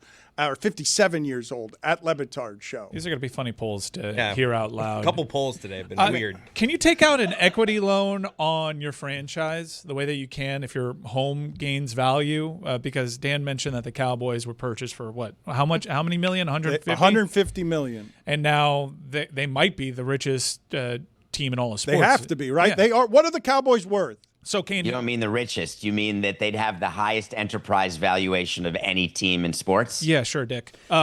Just tell me, can you do that? My name is David, Dick not Samson. Richard. You know what? We should make a bet around here at some point where if you lose, you have to change the imaging of your show for a day to Dick Samson. It's Dick Samson's show. Just answer the question. So the answer is that you us do your actually you do pledge part of your team and your team's revenues to acquire debt, but teams are split in different ways. So there's different holding companies. So stay with me. It'll be quick 2 minutes. There's a holding company that has the franchise in it, and you do borrow money against the value of the franchise, and that is a league-wide credit facility. Then you've got the league-wide TV deals. All of that revenue is in another bucket, and there's money borrowed against that stream of revenue. And then you've got the worth of the franchise, outside your media revenue, the other things that the Cowboys do, that has a worth, and you borrow money against that. So you don't go to a bank and say, hey, my team is worth $10 billion, so let me borrow $2 billion because I want to buy a yacht. Because it's already split up into different buckets that support the loans that the teams already have, both at the national level, which all teams share, and then individual teams have debt as well, where they're using parts of their franchise enterprise value to get those loans. Understood. Easy to follow. Thank you for doing that. When teams cry poor and say our franchise is losing money, are those additional revenue streams, those loans, those credit pools taken into account? So it's the same. Yes, it's the same thing with your house or with your life. If you need to borrow money and you take money out of your house, you have to pay interest on the money you borrow, and you use the money that you borrow in order to pay other expenses or to live. But part of the cost of living is the fact you have to pay interest on the money that you borrowed. So all of these teams have in their financial statements a huge amount under the line debt service. And that is the amount of money that you owe to the banks who you have borrowed money for based on the value of the league and your franchise. As part of Pablo Torre finds out his ascent to the top of the podcast rankings, part of his library has the sporting class where John Skipper and David Samson do a better job of covering all business things than anyone I've heard anywhere in the space. If you want more of that, I suggest, if you like your sports business, I suggest that you find Pablo Torre Finds Out and the sporting class, which exists under its umbrella. But I want to do a couple of things here with you before we continue, David. I want to get some thoughts from you on what happened with Colbert, but since you already mentioned that the biggest shocks of your life in baseball were, number one, Jose Fernandez dying, and number two, Dee Gordon testing positive for steroids. Can we do a top 5 list with you of biggest shocks in your Marlins career that doesn't have number 2 and number 1 in it? Can we go 5, 4, 3? I'll give you time to think, and we can go to Colbert first if this is all very confusing because the difficult math of this eludes you because you can't do some quick math that doesn't favor the owners. Only math that favors the owners is the math that you can do. Number 5, David. When Giancarlo Stanton tweeted after the 2012 trade how angry he was, I was shocked that he would do that. Number 4. When Cliff Floyd claimed that we didn't tell him he was traded. Number 3. When I discovered that the San Diego Padres had 2 sets of medical records. Do you want to elaborate on any of those stories? Well, they're all true stories. Number 5, we traded a bunch of. It is my truth, and it happens to be true. You guys may remember when the Marlins made a big trade in 2012 that caused the end of my relationship with the Dan Le Batard Show. And Giancarlo Stanton, Twitter was not the end of it. Clearly, Clear right now. What's going on? Clearly, Dick. His truth, guys. Stop calling me Dick, Dan. I'm sorry, Dick. Samson. David. I can't remember what the tweet was, and I didn't know Twitter. I knew Twitter was around. I just wasn't on Twitter. But Giancarlo had a one-line tweet, and I then went up to him and I called him. We weren't in person. It was during, the off season. And I asked him what was going on, and he apologized, not for the feeling, but for the way he expressed the feeling, because it was just so public and so immature and so ridiculous. He was our, leader. In fact, he was going to be a Hall of Fame superstar, and it was just ridiculous. But we've talked, obviously, since that many times, and Twitter can be a tough thing. In terms of Cliff Floyd, it was a joke. We traded Cliff Floyd, and he claimed that he had to read about the trade from it got released in the media that Cliff Floyd was being traded. But we called Cliff Floyd, but the guy doesn't answer his phone. And so what we had to do is we left a message. Did we actually speak to Cliff Floyd? If you put your head in the sand and pretend that you're not around and go into hibernation like Aaron Rodgers and then say, oh my God, I had no idea, it's just a ridiculous position trying to make us look bad. And that bothered me greatly. I have an OLI, which I'll get to. Number 3 was A.J. Preller. We made a trade with the Padres, and when you make a trade, you exchange medical records. Trainers talk, doctors talk. We found out, and we then rescinded the trade, that the San Diego Padres illegally keep 2 sets of medical records, one that they'll show to teams and one that are real. And they got in significant trouble for that. And it was the end of A.J. Preller's ability to actually function in terms of dealing with the 29 other teams. He is still in that position, which is shocking to everyone else in that position. Stanton's tweet after getting traded, all right, I'm pissed off. Plain and simple. That was it. Mike Stanton. What is People don't remember that. He was Mike Stanton. What is your OLI? Sorry. No, that's okay. He was Mike Stanton. He walked in one day when he was just trying to, form his career. And he said, David, I will now be Giancarlo. I said, okay. Like, you got to tell the union, you got to tell the commissioner's office, because we got to change all your baseball cards and we got to change all the scoreboards. But now you're Giancarlo. And he's been Giancarlo ever since. If you have a Mike Stanton card from when he was young, that may be a valuable piece of collectible, if you can find one of those. What is your OLI on being shocked while president of the Marlins? I was blown away at the reaction when we did something. There was a franchise swap that happened when I first got to Florida, and there was a writer here that none of you know anymore because he's totally irrelevant. His name is Mike Berardino. What did he say? And he did an article that was the cover of Baseball America that said that I stole fax machines from Montreal. And I was just shocked at the level of irresponsible journalism that was, and the absolute BS it was. And the source he had was a guy we didn't bring with us from Montreal who was just full of sour grapes and vitriol and lies. That was his I was truth. shocked at that. That was his truth. Do you know how much shock there has to be in your life for there to be a controversy in which someone is making up that you have on recording David Samson saying all sorts of things that are racist and awful, and it was all made up, and it is not on his list of times that he was shocked as the Marlins president?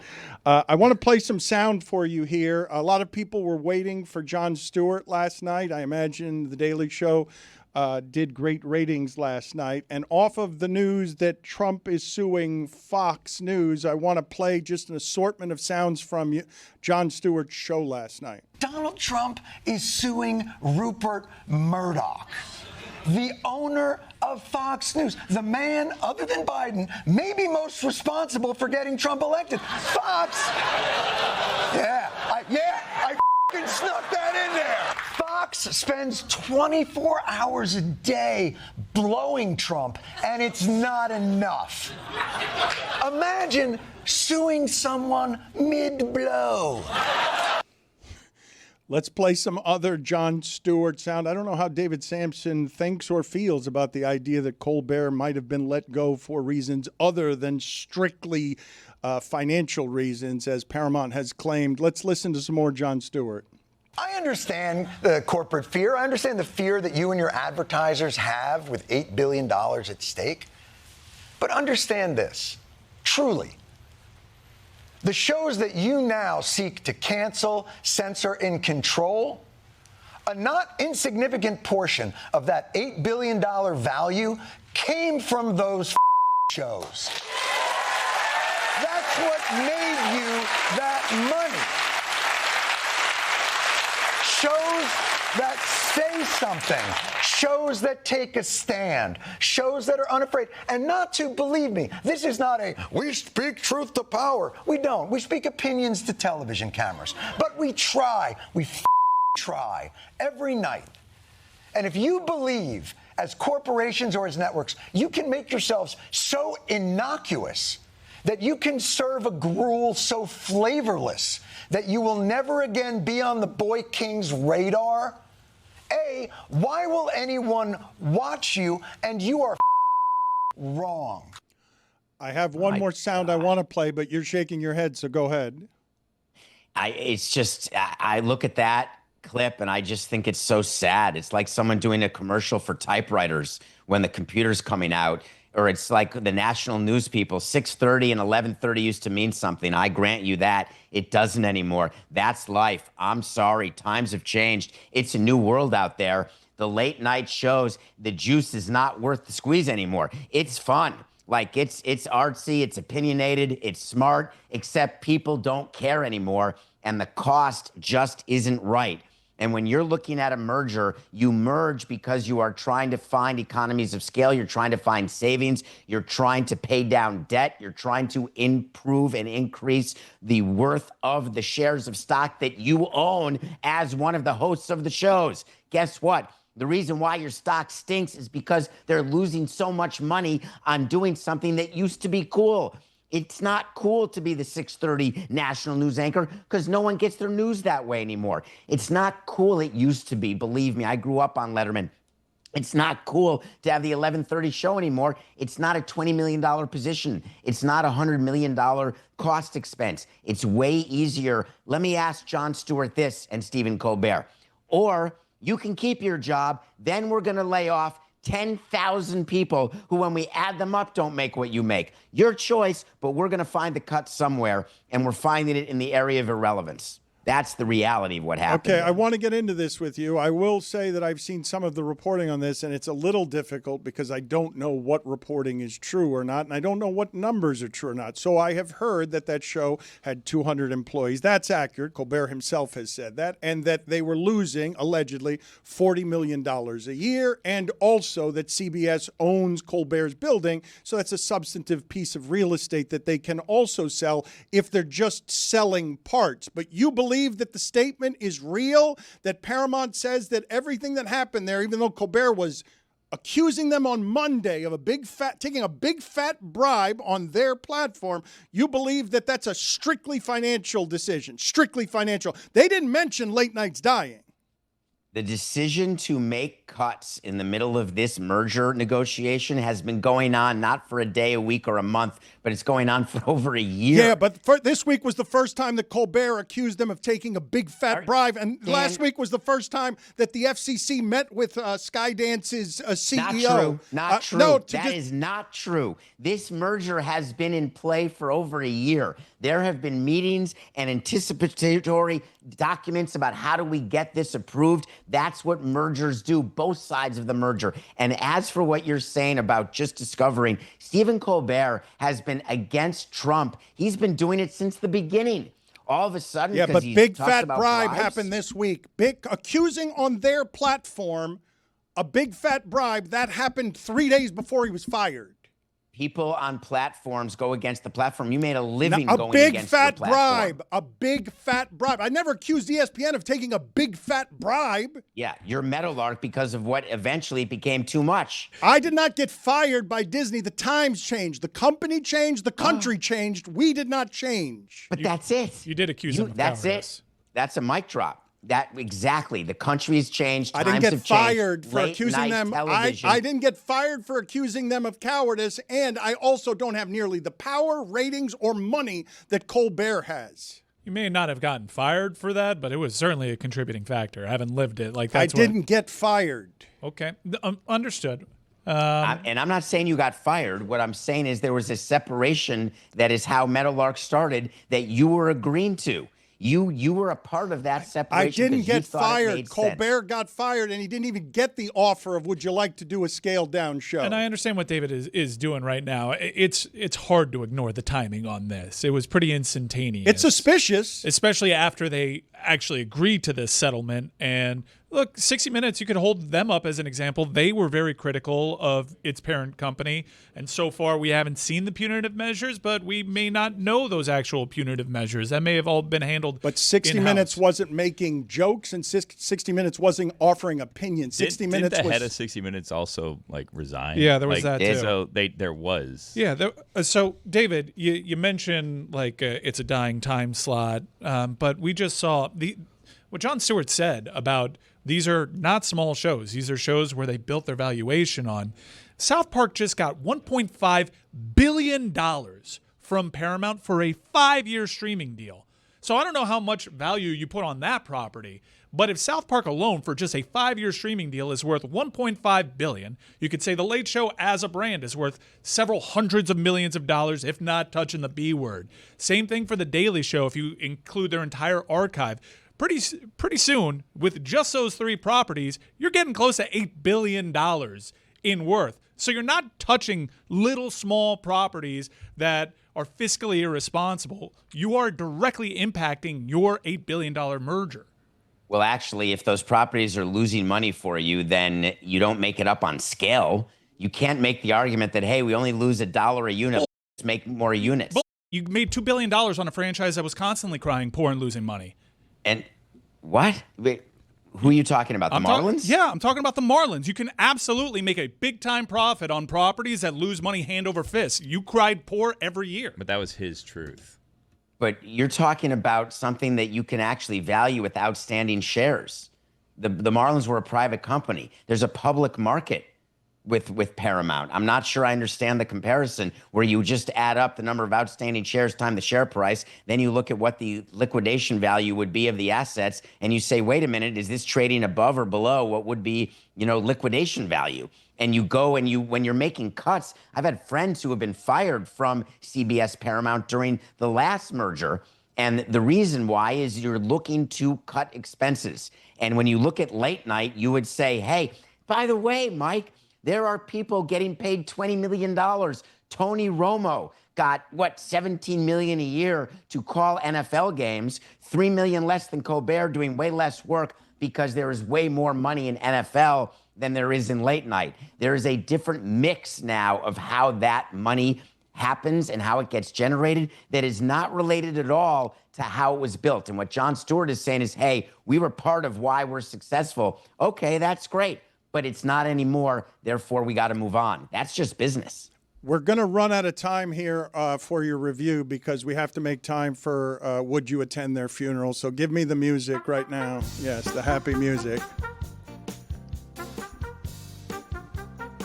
David Samson, would you attend Chris Coughlin's funeral? I just was talking about him with my son because he was like, oh, yeah, the Rookie of the Year? No, I would not. That was quick. Would you attend Marcell Ozuna's funeral? Ozuna of the Braves. Hi, I'm Ozuna of the Braves. Do you have a camera in my house? The answer is that in South Florida, if he died young, tragically, I would go to his funeral because, but if he dies as an old man, like in his 70s, let's say, and I'm still alive, I would not. What about 58? If he's 58, that would make me in my late 70s. I probably would go. Craig Minervini. No. I like Craig. What, I played so both fast? Of them. You like him, that though. sentence You can't play follow golf that. with him.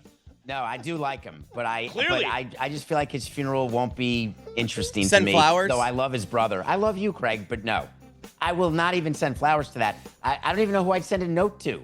Maybe his ex-wife. Jesus. I would send a note to. God damn, man. That seemed like a shot.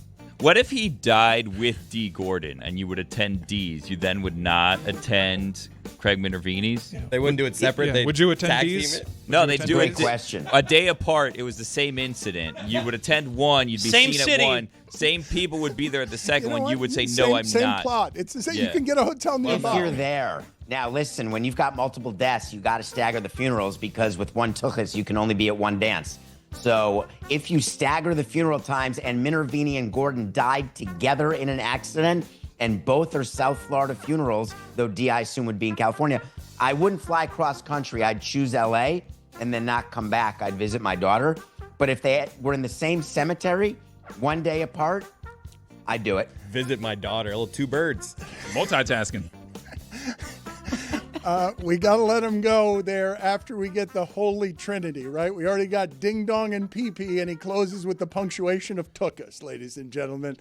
David People got to Samson, die for you to visit your daughter. It's crazy, David. Nothing personal. If you want his truth every day, 2 hours a day now, double the David, double the Dick. See you later, Samson.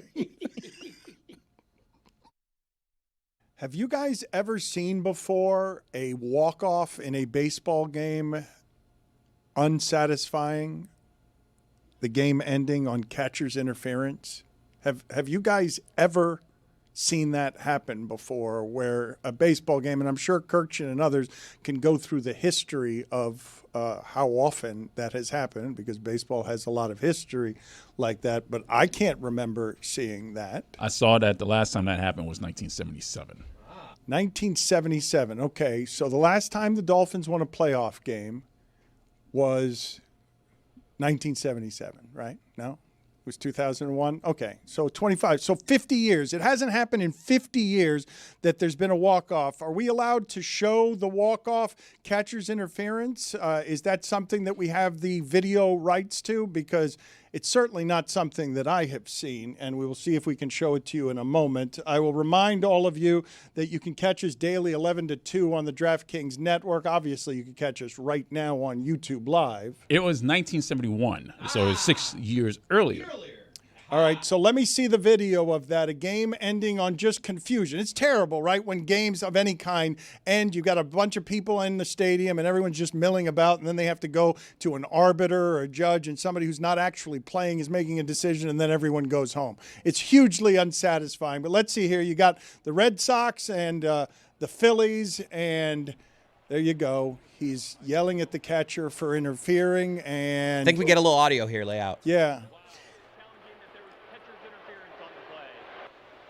Oh, my goodness, there was. After review, the call on the field is overturned. There is catcher's interference. Wow! The Phillies have wanted a catcher's interference. Hell of a call right there. That's great. I can't imagine how excited Tim Kirchen was to see this. It probably made his year. 1971 is the last time that ends. Can I see who came in from third there? The Phillies have a habit of having either Jason Wirths or Bryce Harper's or a whole bunch of hairy people. Wash your hair. I wouldn't want to see them in the wilderness. Like if this person ran at you, if this person ran at you next to the Lopez brothers, Robin Lopez and Brooke Lopez in the forest at night, wouldn't you be scared? I saw this dude months ago. I was like, it can't be. Wirth still can't be. No, at it's it. not Jason Wirth. That was like the last time I watched. By the way, I heard from exclusive reports out at Tahoe, Jason Wirth joined the tournament one of the days from hole 4. Can you look up for me whether or not Jason Wirth, his last contract was for how much? Jason, with the name Wirth, did he get $150 million, $200 million, one of those giant deals? I don't care what you tell me. That is Jason Wirth. That is coming in to score. That has to be.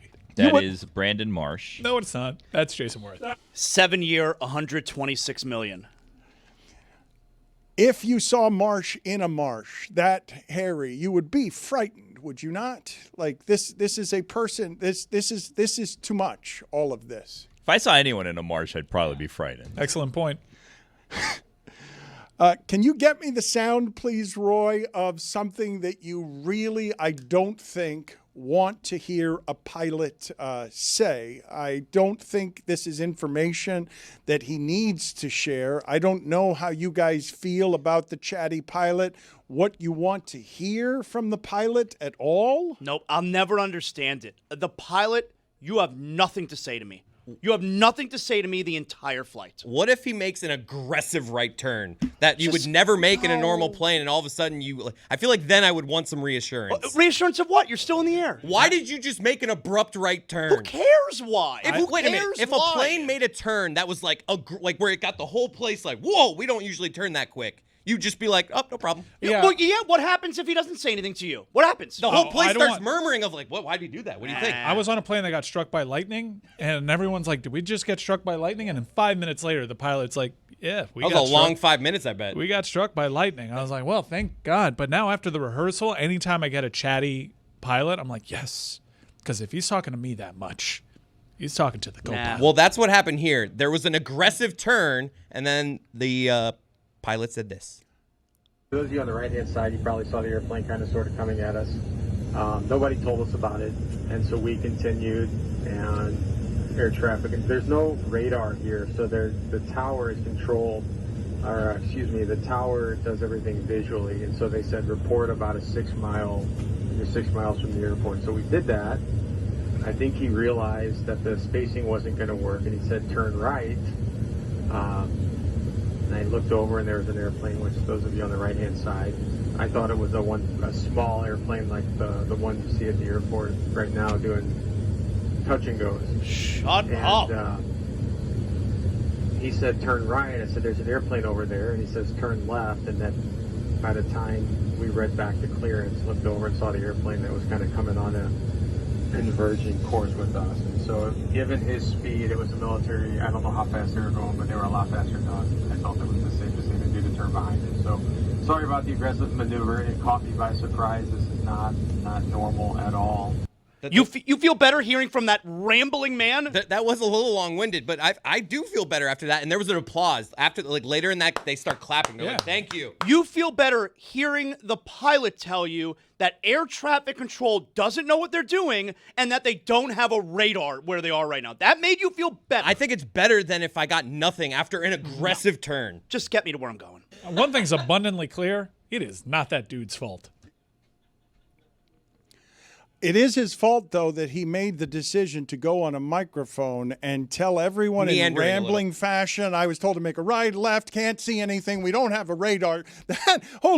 That military plane was moving much faster than I thought it was. None of that gave me confidence that we weren't going to end up in that same situation 5 minutes later. He could have had a tight 10 or 15. Could have just been sorry about that. There was something there we were unaware of. After hearing from that guy, I'm asking off the flight. While it's in the air? Yeah. I gotta get out. Yeah. Parachute? I want off. Parachute. Whoa. I don't know who you're impersonating there. I do love that even a moment like that, he's very calm. He's just like, I'm still talking like this. I don't really, even though something really traumatic just happened. There's no radar here, but everybody should feel okay about that. Oh, thanks for the update. My heart rate's going a little faster than the way I'm talking right now, but everything's fine, guys. He should have just kept going at that point. We've had collisions in the air recently. The FAA can be trusted less, as well as other American government systems that don't function the way that they used to. What am I, DB Cooper? Yeah, I'm DB Cooper over here. I don't want to make this political, but... Did you hear Darius Rucker left the country because he hates America? I don't want to make this political, but holy shit, that military plane was moving fast. And as you know, there is a history of military aircraft colliding, very recent. But I avoided that. Yeah. And then they all clapped. They did. He kind of put them in a thing where it's like, luckily, I did what I did, and we're fine now. I would have booed. I'd boo. Hey, just shut up and drive the plane. Bad pun. Bad pun. You had them driving the plane? Is that what he said? Bad pun. There's no radar? Good. Less talking. More focus.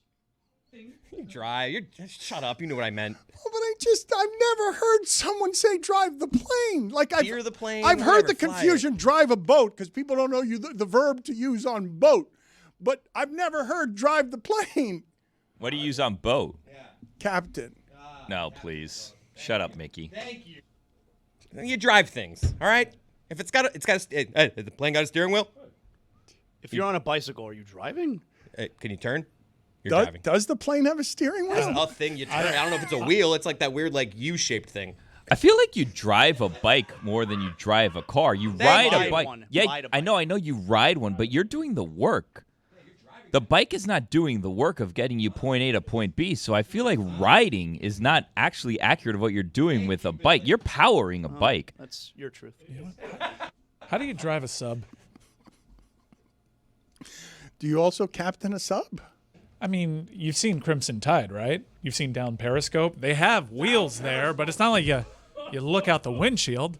Subs don't have windshields. They got that little binocular. How do you know where you're going? What is the verb? What is the verb you use on submarine? What is the verb on what it is that? And I'm not sure, by the way. I use captain a ship. I'm not even sure that's right. Like is it right? Like what is the verb that you use with maneuvering around a ship? And Billy, I think you've just brought up a point that I've never heard before. I think you're absolutely right that you drive a bicycle and you ride a car. I mean, you push the pedal on the car, but you're doing all of the work on a bicycle. So you're not really riding it. You're putting in the effort here. What is Chris ahawing about? I don't know. Just you guys are kind of accepting that there's some confusion here where we're driving something. No, not on a plane though. There's no confusion on what I'm doing with a plane. The people are flying part is a going plane. up in the air. That's the flying part. The steering, that's driving the plane. I don't know who hears that pilot, that rambling man, and then claps after that. I've got a handful of questions here. Put this on the poll at Le Batard Show. Does a airplane have a steering wheel? Because that's not what I think of. I don't know what it's called, but I just don't think of a plane having a steering wheel. Apparently, you pilot a sub the same way you pilot a blimp. However, drive is commonly invoked. When it comes to a sub. But this is also ChatGPT. When I asked it, do you drive a submarine? It responded, no, I'm ChatGPT. I don't drive a sub. And I'm like, no, you idiot. And I would never call it an idiot to its face, though. I pilot a blimp, I think. That's what he just said, that you pilot a blimp. But I don't pilot. You should pilot a plane, too, right? But you don't drive a plane, Chris. Right. But you said fly, and it's pilot. You fly a plane. You just up into the air. You fly a kite. The steering part, that's piloting. I'm starting to think Zaz is right about this Backstreet Boys situation. At Le Batard Show on all of the polls, also put this on the poll. Have you ever applauded on an airplane? Because I do think there are two kinds of people in the world. People who applaud in an airplane and people who don't, and they don't like each other. They don't. Those kinds of people don't get along. If you find out your pilot just avoided a B-52, all right, thank you. Get me that sound again, and I'm going to play it for Ron Magill here. Ron Magill, our most popular guest, not named Tim Kirkshin. I don't know why I always rank them. They're about equal, but some years Ron Magill's ahead, some years Tim Kirkshin's ahead. Ron, how do you feel? You're a very nice man, a very decent man. If you're flying on an airplane and you hear this after an abrupt right turn because the pilot is driving an airplane and makes an abrupt right turn, tell me what your reaction is to hearing this. Those of you on the right-hand side, you probably saw the airplane kind of sort of coming at us. Nobody told us about it, and so we continued, and air traffic. There's no radar here, so the tower is controlled, the tower does everything visually, and so they said report about you're 6 miles from the airport. So we did that. I think he realized that the spacing wasn't going to work, and he said turn right. And I looked over, and there was an airplane, which those of you on the right-hand side, I thought it was a small airplane like the one you see at the airport right now doing touch and goes. And he said, turn right. I said, there's an airplane over there. And he says, turn left. And then by the time we read back to clearance, looked over and saw the airplane that was kind of coming on a converging course with us. And so given his speed, it was a military, I don't know how fast they were going, but they were a lot faster than us. I felt it was the safest thing to do to turn behind it. So sorry about the aggressive maneuver. It caught me by surprise. This is not normal at all.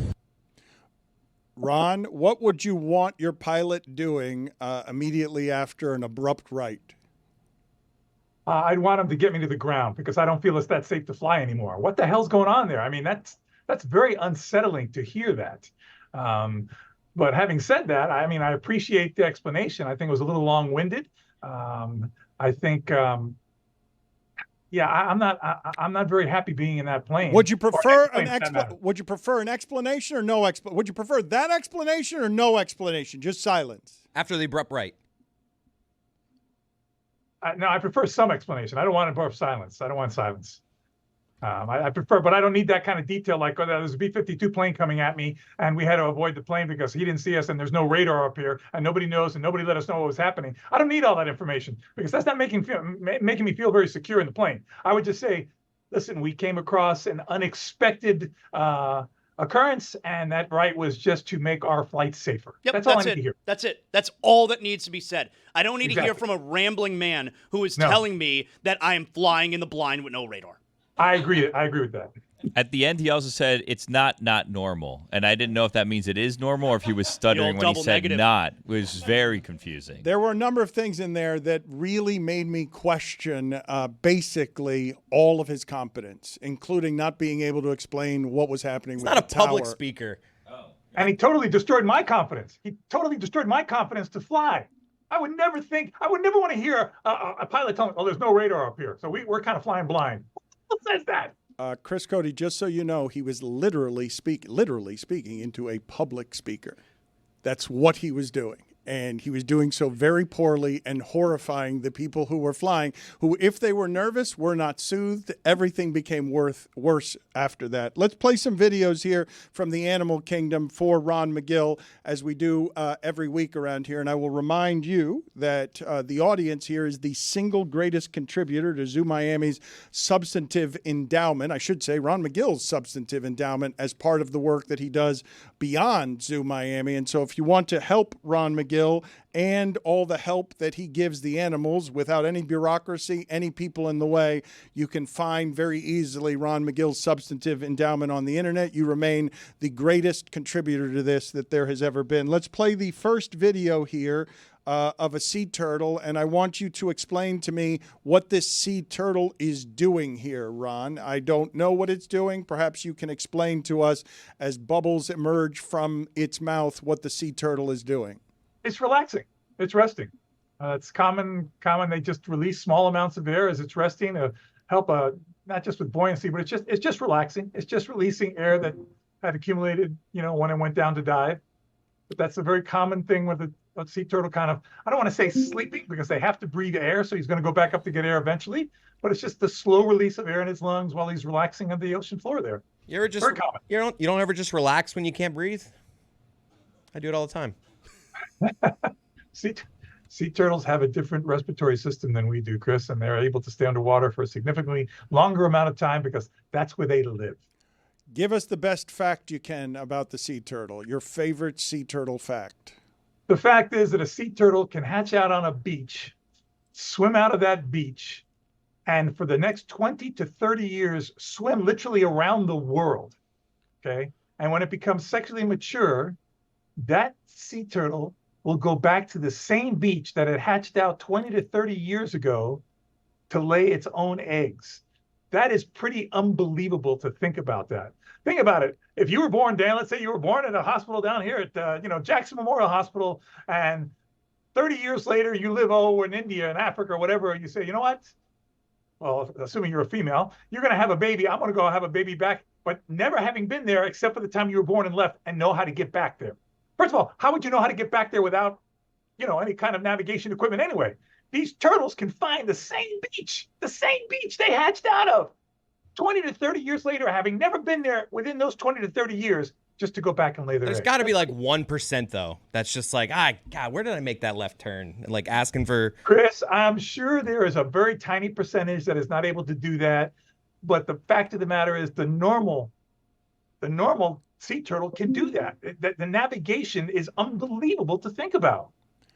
If you can only choose one, and I'm going to make you choose one, the sea turtle is smart or not smart? Smart. Because that's not intelligence, what you're describing, right? No, that's not intelligence. That's instinct. Yes, you're correct. And so you think it's brain. You've told us before, for example, the owl is not smart. It's right. There's not a brain in there. What? Well, there's a brain in there, Dan. Don't take it to an extreme. There's a brain in there, but it's not a problem-solving brain. Okay, it's a survival brain.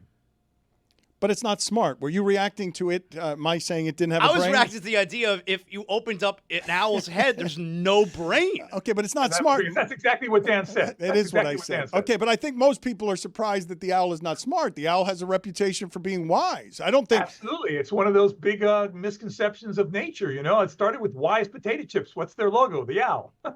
But the sea turtle, if I had to think, I would think it has a small brain and that it doesn't do very much. It doesn't have a large brain, but I wouldn't say it has a necessarily small brain. Now, crocodilians, they have a small brain for their size. But sea turtles can recognize things. They can, decipher different situations. And I think they're a relatively smart animal when it comes to the world of reptiles. What animal has the biggest useless brain, like a giant brain that really isn't very smart? I don't think there is such a thing, Billy. I think there's animals that have giant brains that we don't know how they're able to utilize them, but they do utilize them in certain ways. And it right away comes to mind something like the dolphin. A lot of the cetaceans, the whales, they have massive brains, and we just don't know the language that they speak, but they know the language they speak. They know they're able to navigate their ways through the seas, through the world. They're able to, to do different things, to detect different things that we're not able to detect. And we know they have that massive brain. We don't know exactly how they use it, but we know they're able to use it. Ron, you mentioned dolphins. A couple weeks ago, I was walking along Biscayne Bay, and I saw a dolphin that seemed to be putting on a show kind of for passersby. And this dolphin kept jumping out of the water, and then when it came back a second or third time, it seemed to be playing with a fish. We thought that it was trying to eat the fish, but then we quickly realized the fish was alive. It would grab the fish, it would hop up, toss the fish, go down, grab the fish, come back up, then toss the fish again.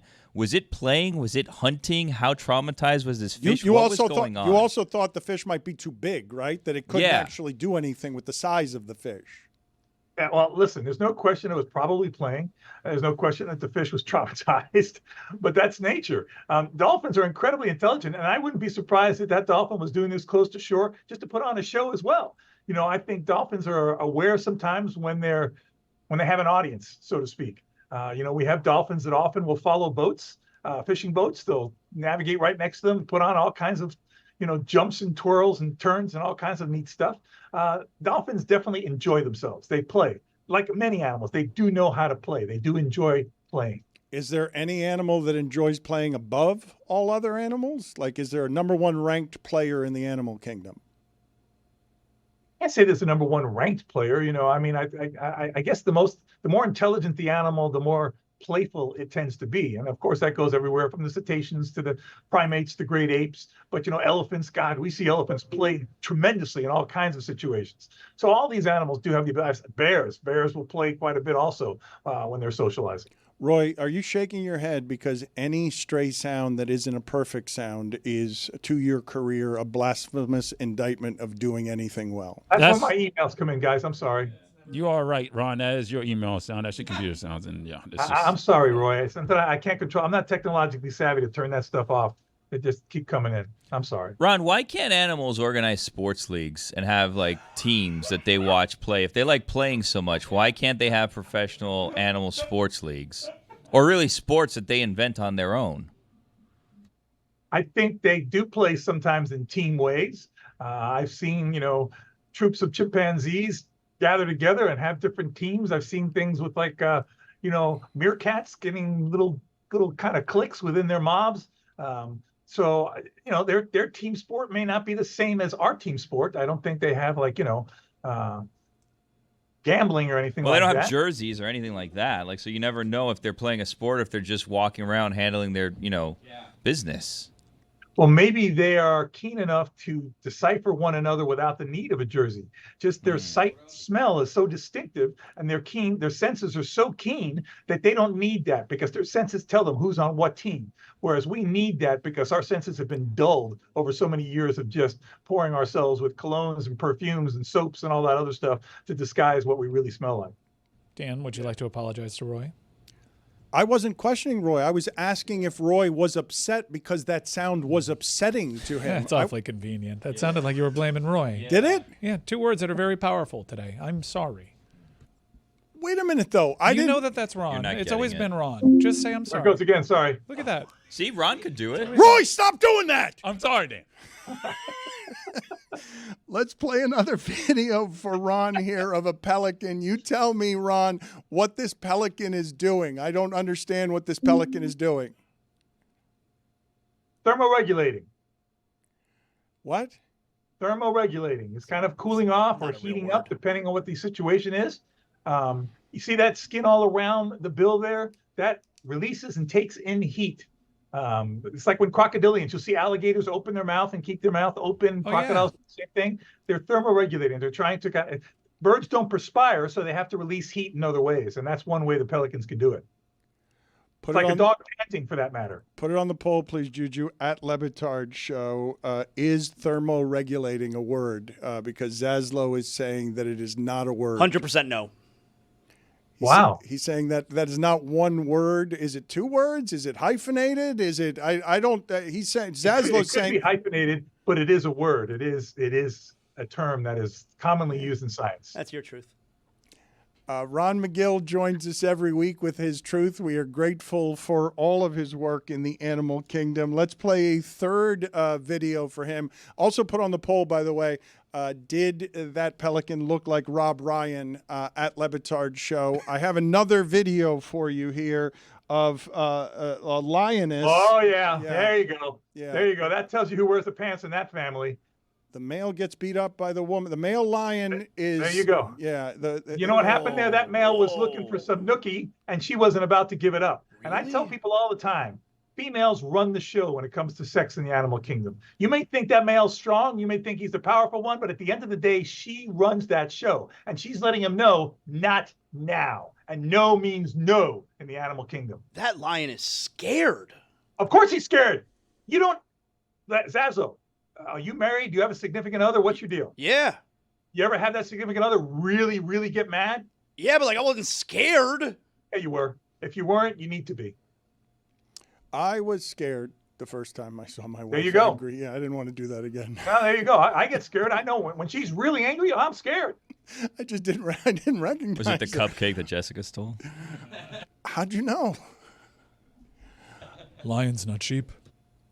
Ron, good seeing you. Thank you. It's pleasure, guys. It's always nice seeing you. Ron Magill, our second most popular guest ever, behind Tim Kirkshin after this appearance. That's for this week. I don't know if next week it'll change at all, but we always appreciate Ron's efforts around here. I think he's been on close to 20 years. I don't think he was on the very first year, but pretty close to the first year.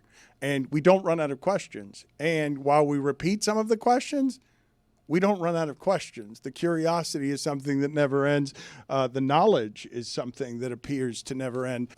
We were speaking, though, of significant others, and Chris Cote came in here today, and he had an opinion that I think would be the opposite of the opinion if we threw it to the audience and asked the primarily male audience in our group to have the same opinion as Chris Cote. Chris Cote said, upon arrival here, that Vegas with the wife is better than Vegas with the boys. After returning from Vegas, and the boys in this case were the Backstreet Boys, and he was there with his wife, and he came in. Billy, what are you making faces for? Sounds like he stepped in it and the wife was listening to what he was going to talk about. So that's the story that we came on air and told. Nonsense. It's just not believable. I've got another angle here. Well, let's let him make the claim first, because I was surprised to hear him say that he had come back from Vegas. Let's put it on the poll, please. What's better? Vegas with your significant other, or I'm not going to make it just for men. Vegas with your significant other, or friends trip with your pals. Vegas with your pals, or with Very inclusive of you. You've earned points. Thank you. Slowly climbing yourself out of that July 4th nonsense. This is not an echo chamber. I'm just gonna paint a broad brush of what Vegas looked like for me with the guys' trip. Casino, sports book, a steakhouse that I end up having to go to the bathroom for way too much. Yeah, that's what we do. And no sleep. That sounds awesome. It sounds so good. Great. That's okay, and it was. And I've done that multiple times. A little bit of drugs. Well, yeah, whatever you like. And this trip, it was a nice, two nice shows, some good food. enough sleep. Just like, I know, of course, I worked in some Cuervo and sodas. Don't get me wrong. Like, I had a nice time. I was indulging, but it was just, I got like 6-7 hours every night. I woke up with like, what are we going to do today? Want to go to a pool party? Like, I woke up refreshed. I love you so much. I'm having a great time. Honestly, I got to see, my wife was so happy at the Backstreet Boys concert. We ate great food. Best Friend. You've been to Best Friend? I'm so happy for At Park you. MGM. Delicious food. That's great. It's just, I had fun. I left the trip. I wasn't tired. I was just like, you look good. This was a nice trip. You look great. I want to do Vegas because I was kind of over. I was like, I have reached the point where I'm like, I'm done with the debaucherous. Of course you're done. Yeah. And I'm telling you, I shocked myself with how much I enjoyed just being there with my wife. Do you think that if we were to pose the same question to her, which would you prefer, a girls' trip or a trip to Vegas with Christopher? She would say with you? I mean, I think I did pretty well this weekend. That's great. I would think. I mean, yeah, Billy. I think she'd choose me. You got an eye towards football season, don't you? I do. Got to plant the seeds now. Yeah. Bye. No, I honestly like. I know you guys think I'm doing a thing. No jazz hands, Billy. here. But did you make the accusations?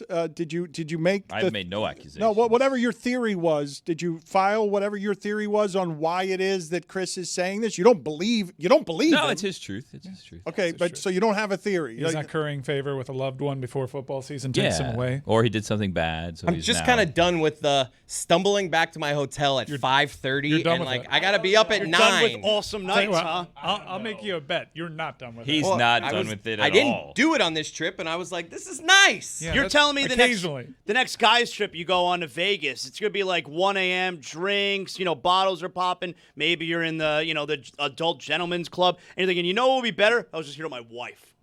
No way. I mean, there is like this new thing. I find it a lot with my South American friends. The FaceTime while you're just eating. So this happened. I was at a hibachi place, and there was a nice gentleman, 2 from Spain, 1 from Venezuela, and he was just WhatsApp FaceTiming his wife the entire time, and they weren't really saying much. She was just watching the man eat to make sure he wasn't doing anything he wasn't supposed to. He's cheated on her for sure. There's something going on, but like there's a lack of trust there that comes from somewhere. This is a thing. I've seen I'm on this algo now where people are like in the club having bottle service and there's just like a FaceTime phone popped up and like this guy's in hell. Get control your house. Just get divorced. Like if that's your life, you're not living. Just get divorced.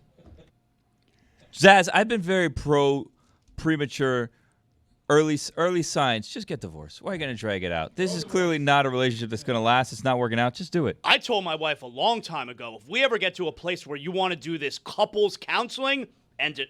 I won't even do it. Just end it. That's healthy. That's no effort by That's you. good. That's good and healthy. Let her know I'm not going to make any effort to save this Just marriage. pull the Band-Aid off. Yes. Yeah. But if you do want help, better help. Oh, great. Yeah. Code Dan. Zaslow's confidence has skyrocketed, but DLB, sorry. I remember that. I remember how wounded and broken Zaslow was at one point. When we broke up. Bad 2 months. That was that's hilarious. Oh my God, you just took me back. Oh man, a bad 2 months. When he was broken up. Oh, it was hard times. Oh my God. Bad 2 months. No. This is something like I don't know about this. You couldn't escape it at the station because it was so bad. It was so heartbroken and emo. Over like a sports team? No. Oh, like a real relationship. His wife, they wife. broke up. Oh. Yeah. They broke up for 2 months, and his life was hell. I cursed out Joe Rose one morning too. What? Yeah. The big dog. Yeah, and all he did was, how the ladies treating you? Didn't mean it. It's just no. It wasn't even that. Joe Rose was definitely doing that all throughout the breakup, and then there's one day where it's like he's talking about it on the air again, and I'm in the bullpen, and the show's over, and he comes by, and he's probably got a big smile on his face, and he sees me there, and I got the puss on my face, and he's like, you need to get over this already. and then, oh my God, I went crazy. I was cursing him out. I was so angry. I have a number of questions here. For those of you who do not know who the big dog Joe Rose is, this is who the big dog Joe Rose is. That's good. Big juicy cheeseburgers, a Philly chicken. That's good. Onions. Mushrooms. It's good. Excuse me, can I have a side order of Can I get some blue cheese with it? I like to dip my thick in that blue cheese they have there. Hey, you want some pasta and seafood dishes with fresh fish? It's good. So good. Yeah. There is nothing like a thick. That's not edited, by the way. That's just the raw file. And I want you guys to fully absorb how much of a caveman you have to be when the person you just heard said, the person you just, not that person, the person next to me that you just heard say, I've told my wife already, if we do couples counseling, just end me and end the relationship. For that person to be yelled at by someone more primitive than him, you just need to get over it. Like, that is the beginning of the evolutionary chart. I have no stronger memory in my brain of a friend going through a breakup than the dude that just said, hey, we got a couples therapy. It's over. Of tough talk. I'd say you're pretty close because about the same time, you with your wife I remember went that. About the same time. I remember that. When I broke up? Yep, I remember I that. just bailed on Mataranos one time. That's all I did. Please. But why don't you go around the Grove? Ask around. When I think Joe Rose always had a great time when he asked me how the ladies were treating me. Are we exploring breakups here? Let's go around the room. Well, just the cursing out, though. The idea of... I was so mad. Just me and Spo at Green Street. All the time. I couldn't take it anymore. What'd you do? Why'd she end it? Me? Yeah. I mean, I was a child. Like, I wasn't. You still are. I was a child. You still are in some ways. The idea that that Zaslow would boldly, with his chest out, and this is just the new confidence talking, I feel like, when I just remember, I've rarely had a friend more despondent, and it was a brief period of time. Like, I recall Zaslow being fundamentally broken. And he didn't hide it at work. At It all. was like No, it was fodder. But for Zaslow... You'd go to the bullpen area and like, what's the latest? But I want you guys, the shipping container, you guys to give the perspective on how bad a spot Zaz has to be in to dare to curse out Joe Rose, to even dare to do that, and given how young, given that Joe Rose is a monster in this market, and at the time, Zaz is just coming up. And Joe Rose, like, literally got me that job. Mm-hmm. You know, like, I'm there in the start. I kept my job because of me. But Joe Rose got me the job. Did he respect you afterwards, like prison rules? Maybe. Nobody does that to Joe Rose. Like, that's not, I don't remember him being cursed out by anybody. Not Lenny, Eric, Chippy, Scotty, or Mike. There is nothing like a thick. Chris, what's going on with Ted Lasso, our friend Bill Lawrence's gigantic, successful production? What are reports saying on the evolution of Ted Lasso? That they are filming, and that reports are everybody, except there is one, Jamie Tart, I think because of scheduling is not, but everybody else is reportedly back. And I was just like, yeah, because outside of Jason Sudeikis, isn't that like a lot of their biggest show? Like, it's just, it seemed like a funny thing. Like, oh, the biggest show you were ever part of wants to get going again. Yeah, I'm going to do it. How is that going to work? Because I heard that this season he's coaching a women's team. Is that not true? Is that not the case anymore? I just see here the original cast confirmed to be back. Spoiler alert, I thought Ted Lasso died at the end of season 3. What? No, I don't think that happened. You went back I've to never the States. seen the show. Oh, you never? Oh, you would like it. You would like it. For those who are kind of catching up. I did never watch the end of season 3 though, so I was like, wow. Minor penalty, 2 minutes for lying. It's my truth. Guess I gotta pick it back up. I mean, just like, yeah, am I supposed to be shocked that Nate is going to be back? Like, He is? Yeah. He's Which back. one's Nate again? Oh, come on. He was the assistant coach. He's the guy that turned his back. No, why would he be back? He's going to, because you didn't see the end of season 3. I know that he did like his Mourinho thing, And like he betrayed Jason Sudeikis, and then he went to another club, and then I didn't see like how that ended. Exactly. They you made didn't up. see how it ended. Well, I thought Ted probably died from what Billy was telling In me. an explosion. Nate is someone, I believe, who did business with Meadowlark Media. Did he not? Didn't we have an Apple podcast about soccer with Nate? I don't know the character Nate. I don't know what was a guest. His real name was. No, I thought he. Oh, we did. had Coach Beard. Yeah, Okay. Brendan That Hunt. was our guy. Oh, so that's a different. That's Yeah. I don't know which one Nate was because I only The one who watched- betrayed Ted Lasso. Yeah. The one who started as a ball boy, became an assistant with the team, and then went off to the rival. The Wonderkind. The ethnic one. You will have to forgive me because I only saw season 1 and I don't remember much of the details. So was that in season 1? No. Why didn't you watch more? It's such a great show. It was such an uplifting thing. It's a wonderful It was a great show that I'm definitely going to finish now that I found out this shocking turn of events. It sounds like Mike hasn't finished it either. And But yes, Danny Rojas wants to still do Ted Lasso. I mean, it's just not that shocking. He's the one with the long hair. He says, football. Football is life. Football is life.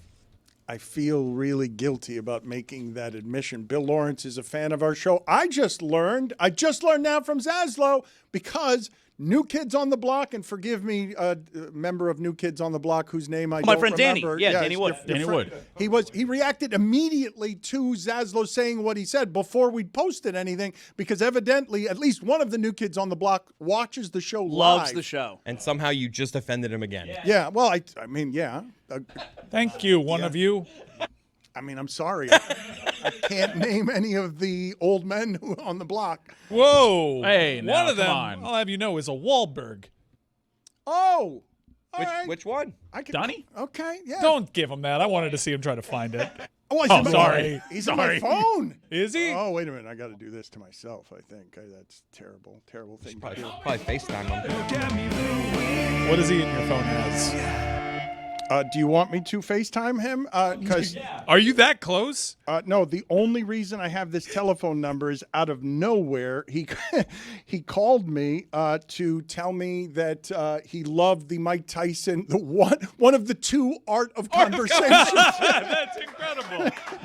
Imagine. Did you tell ESPN that when they made the decision? This whole time where Zaz is detailing his friendship with a member of New Kids on the Block, and here you are, friends with another member, and you didn't even know it. I didn't know. Yes, I didn't know that the band he was in was New Kids on the Block because I don't know anything about boy bands. And so the only story I have about boy bands is what Stugotz did to Nick Lachey at the Versace mansion, where he insults him and then demands that he call his wife, his own wife, Abby, and then makes Nick Lachey do that. And then we do something on the air with Nick Lachey, and he insults Nick Lachey again and again. That's all I know about boy bands. And I know that Lou Pearlman documentaries are interesting to watch because of how he did formulaically the math on making boy bands successful, that he was actually somebody who had some sort of skill that other people don't have. Dan, that's not all he did. Yeah, there's that. But the documentary work on all of that is interesting on how it is that there was a formula to all of that has clearly ensnared all of you. Because if Jason and Chris Cote are flying across the country to see the Backstreet Boys and Zaslow is here shaming him but has seen New Kids on the Block 5 times. Yeah, a lot. There's a phenomenon I missed out on that you Shows guys are fun. You know, watch Menudo growing up? I did watch some Menudo growing up. Yes, That's a boy band. Those are my people. I know who they were, but I couldn't name any of their people or any of their music, anything. If Danny Wood wasn't your friend, how many New Kids on the Block shows would you have gone to? It's funny because the way that I met Danny Wood one time when I hosted Mornings with Joy Taylor on 790 The Ticket, New Kids on the Block had just reunited and they put out their first tour, and somehow it came up on the show, and I literally said on the show, you wouldn't catch me dead at a New Kids on the Block show. And then Danny Wood tweeted at me, said, it's okay, Zaz, I still am a huge fan. And that's how we became friends. You sound like such a dork. So I'm sure he's used to, boy band members are going to get used to the mockery, right? Because there's going to be some of that. You came in here and just shamed Chris Cote today because of his allegiance to one boy band. Yeah, Backstreet Boys suck. You don't know what you're talking about. I know that's not me. Not a good boy band. Big boy band or not a big boy band? Not a big boy band. I've never done that segment. So definitely not a person. I feel like your friend would admit that they were bigger. New Kids. Yeah, shut up. No. I think you're wrong about that. He's from the New Kids. Put it on the poll, Juju, at Le Batard Show. Would New Kids on the Block admit that Backstreet Boys are bigger? No than them? way. I mean, this is chartable. It's not even. No. It's not even remotely That's close. bullshit. So the way What do you to mean that's determine bullshit? the way to determine who is better is who has sold more albums. That's what you're saying. That's a good way of doing it. I'm not talking So you're about telling me some of these pop stars that are out right now, they're bigger than like Led Zeppelin. the pop stars. Well, let's look at it because I imagine Led Zeppelin has a lot of albums sold. Okay, and there's definitely some pop stars that are out today who have sold a lot more albums. So they're bigger. What, you think Doja Cat has sold more albums than Led Zeppelin? I don't even know what Doja Cat But is. you're holding up another boy band. But what? You're putting up two boy bands. So if we're going to do this, we should just look at album sales. Like if it was two genres, then you could just say maybe different. But You could do that with any genre. You take one band, and just because they've sold more albums than the other, they're bigger? Okay. I mean, yeah, that's a good. Yes. No. Bigger. No. Yes. Yes. Led Zeppelin has sold between 200 and 300 million units. It's a lot of records. Doja Cat has sold over 100 million certified units. I mean, I don't know why Doja... I never even heard of Doja Cat. I don't know why that's the example. Doja Cat. The hell's a Doja Cat? I don't even care if I'm offending this person. Whatever. No one knows who Doja Cat is. Well, that's not true. You're going to feel so silly Very when true. Doja Cat That's my tweets you truth. later and says She's- that she was listening. And she's heard super her friend. online. Well, I'll tell her to her face you're not Led Zeppelin. I'm afraid of that? What's the matter with you? We do have contacts that we could immediately ask the people involved, do you think that you're bigger than Backstreet Boys? Because I think New Kids on the Block would concede that they weren't as big as Backstreet Boys, but I'm also willing to say that the ultimate measurement of all popularity is not just records sold. There are other measurements. It's not just that Like one. you do a TV rating. So, show A had higher ratings than show B. It doesn't mean that it's bigger than that show. No, not necessarily. But there is data points that you can point to. Streaming numbers, shows catch on late. Breaking Bad became the biggest show on TV, not at its inception, but several seasons into it. Mm-hmm. There's different I mean, ways- The Office had terrible ratings for a very long time. Terrible. That's what I said. That's what I said. Terrible ratings. Terrible. Terrible. Bad. Not good. New Kids on the Block, 1 million Instagram followers. Backstreet Boys, 5 million. Cares. Well, what is the measurement that you're using to allege that New Kids on the Block are bigger than Backstreet Boys? My taste? How many Backstreet Boys have tweeted at Zaslow? 0. Your measurement is just your taste, Yeah. though? That doesn't seem empirical. That seems, supersedes everything. But that seems subjective. That doesn't- Subjectively right. That doesn't, Tastemaker. That doesn't seem like data, math. It's just what you like. Sometimes you got to eyeball it. No, but no, you don't make something bigger just Yeah, you by what? Yeah, sometimes you just got to eyeball it. Sometimes you know something when you see it. But you're the only one knowing this when you see it. No one else is Definitely knowing it not when they the see only it. one. Temple of the Dog, bigger than Machine Gun Kelly. Tell you that right now. Great example. You tell me Machine Gun Kelly is better than Temple of the Dog? Oh, you stupid? What are we talking about here? Get me started.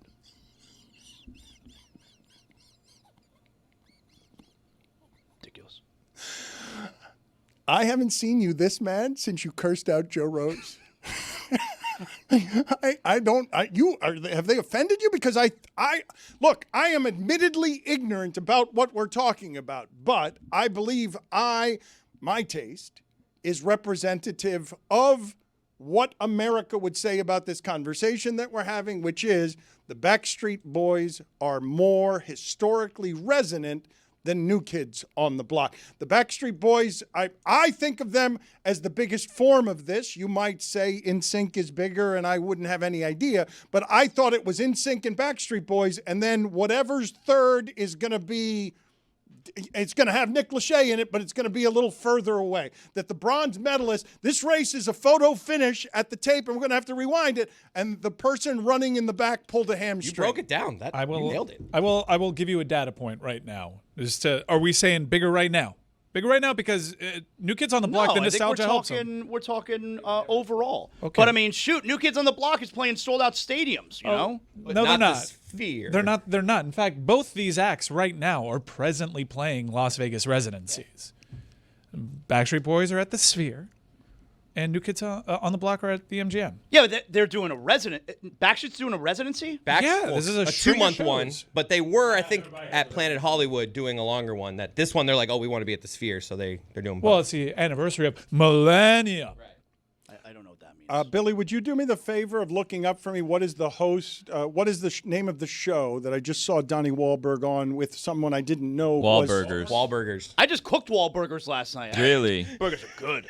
What's the brother's name? Paul? I don't know. Oh. If you What guys do you know? let me finish a thought or a question, you would know you're not answering the correct question. What I was going to ask is the name of the show that Donnie Wahlberg hosts with someone I did not know was his wife, which is Jenny McCarthy. I didn't know that until they hosted a show together. They came out together, and I'm like, I didn't know that they were married. Wahlburgers. That sounds not the a show. lot like Wahlburgers. Oh. That's Sliders last night. They were good. That's not the show that I was watching. I found a new data point for you, Zaz. So the Backstreet Boys were honored with a star on the Hollywood Walk of Fame April 22nd, 2013. Mm-hmm. New Kids on the Block received their star on the Hollywood Walk of Fame October 9th, 2014. Wow. I mean, what kind of hooligans are running that? Donnie Wahlberg hosts true crime documentary series Very Scary People. Donnie Wahlberg was in the Saw movies. That is what I was watching. Very Scary People. It is not Wahlburgers. What is that about? It's about burgers. They have a family burger restaurant. They run it. Burgers. He also was on The Masked Singer, which she's a judge on.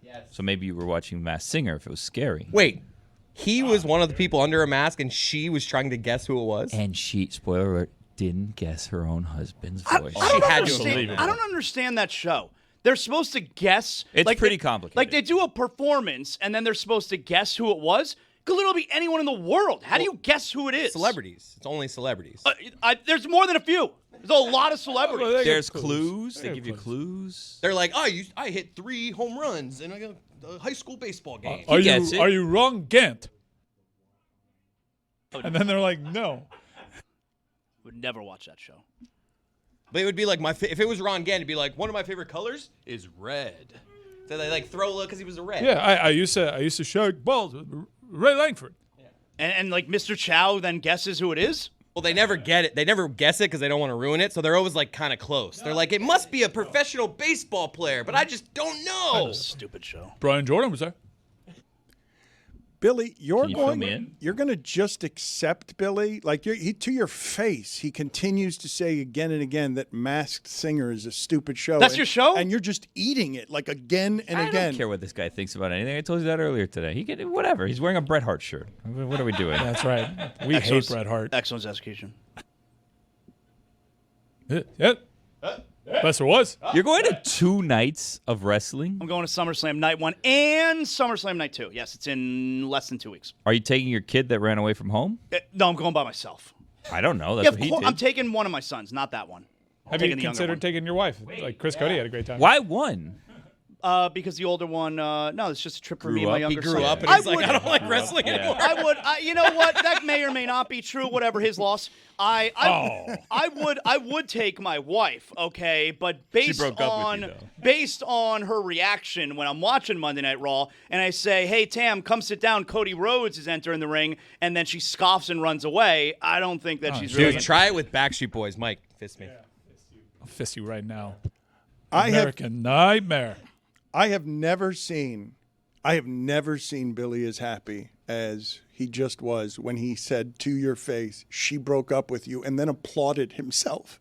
I dropped the dry erase. Why would you applaud my misery? I wasn't applauding your misery. 2 of the worst months of my life. No, I was not. I mean, not enough though that you've told us that if it were to happen again, you wouldn't fight for that. survive. I was really down when the Heat lost in 2005 too. But those 2 months that I broke up with my wife, that was rough. Also, it's funny that the worst time in your life brings a smile to Mike and Dan's face. Yeah, that's kind of bull. It's a nostalgia. My heart bleeds for you, Zaslow. It was great banter in the office. I don't believe you. You did survive it. Everything has worked out. You have a wonderful family, and you have a wonderful wife, and a wonderful life as well. But I'd like to go back to what it is that happened all these years ago, because I did not know the story of you yelling at Joe Rose and cursing Joe Rose, formidable former tight end for the Miami Dolphins. And I wanted to just find out a little more about what happened here. Were you guys aware of the details, or did you understand the details on how it is all of this escalated? Because it wasn't Joe Rose teasing Zaslow off air. It was Joe Rose spending weeks on air rummaging through Zaslow's very private pain. There was even one time he got my father to call in. He got my father to call. That's a good one. Thank you. He got my father to call in, and my father's like defending me, and I'm, oh, you're such a sucker, Dad. Like, I can't. You're falling for it, and you're calling in. Oh, that was like. Eventually, I understand. There comes a time. All right, everybody, calm down. There comes a time where sometimes a man needs to stand up for himself, and that's what happened. What'd Dad say when he called in? Oh, it's like, he's a tough kid. He's going to be okay. I'm like, you're such a sucker. You're falling for it. I'm not going to be okay. Exactly what he wants. Devastated right now. Joe Rose is 68. Did you guys know that? Fresh fish. He looks good. He does for 68. He looks great. Mm-hmm. He's only 2 years younger than my dad. That's wild. Well, I mean, Mike Ryan, if you were reporting exclusively on why that was, is because he's got a bunch of chapapote in his hair. Like, that is just straight tar that he's put in his hair. I haven't seen him recently, but yeah, he used to. It's good. I mean, what are you kidding me? I can report with 100% certainty that back in the day he used to. I don't know if he's if he's leaned in. Don't do that. This is one of the many reasons that Spanish is a better language than English. Tar becomes chapapote. Soaked becomes empapado. It sounds delicious. The language of chapapote is very inefficient, where you can have tar or you can have chapapote. Either way, it's what Joe Rose had in his hair. Like, nobody's hair is that black when they're 68. There's except for Mike Krzyzewski. Is that the list? Because Mike Krzyzewski pulled that off for a long. Mike Krzyzewski is about 82, is he not? I meant 80 also. Mike Krzyzewski is 80? Isn't he pretty close? He's 78. So he's 10 years older than the big dog. He looks good. Good for him. Well, but again, it's the chapapote.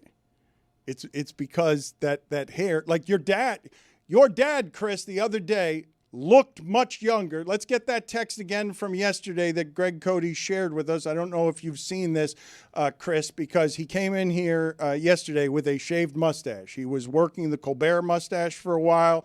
We celebrated him. He took the compliments. He thought we were joking because we're always joking, and he feels we're insincere. But we were sincere in saying that your father looked younger, and so he sent it to your mom, Erlene, a couple of pictures of the mustache, and it was just the darkening of the face that made him look a little bit younger, and your mother immediately killed the mustache. I mean, those are not great photos. They don't. I guess it doesn't photo well. Yeah, it definitely looked better in person, but yeah, this is what a creepy photo. Honestly, please stop zooming in. And on so those. she wrote, "Ugh, just when I thought it couldn't get any worse." What are you shaking your head about, Zaz? Because your nemesis, Cote. How do you feel in general about Greg Cote? Is some of that softened, the nemesis stuff with him? It's never been personal for me. All right, it's about his work. So, and has his work changed since I started coming around here? Not particularly. So none of that has softened. But personally, he's a nice enough man.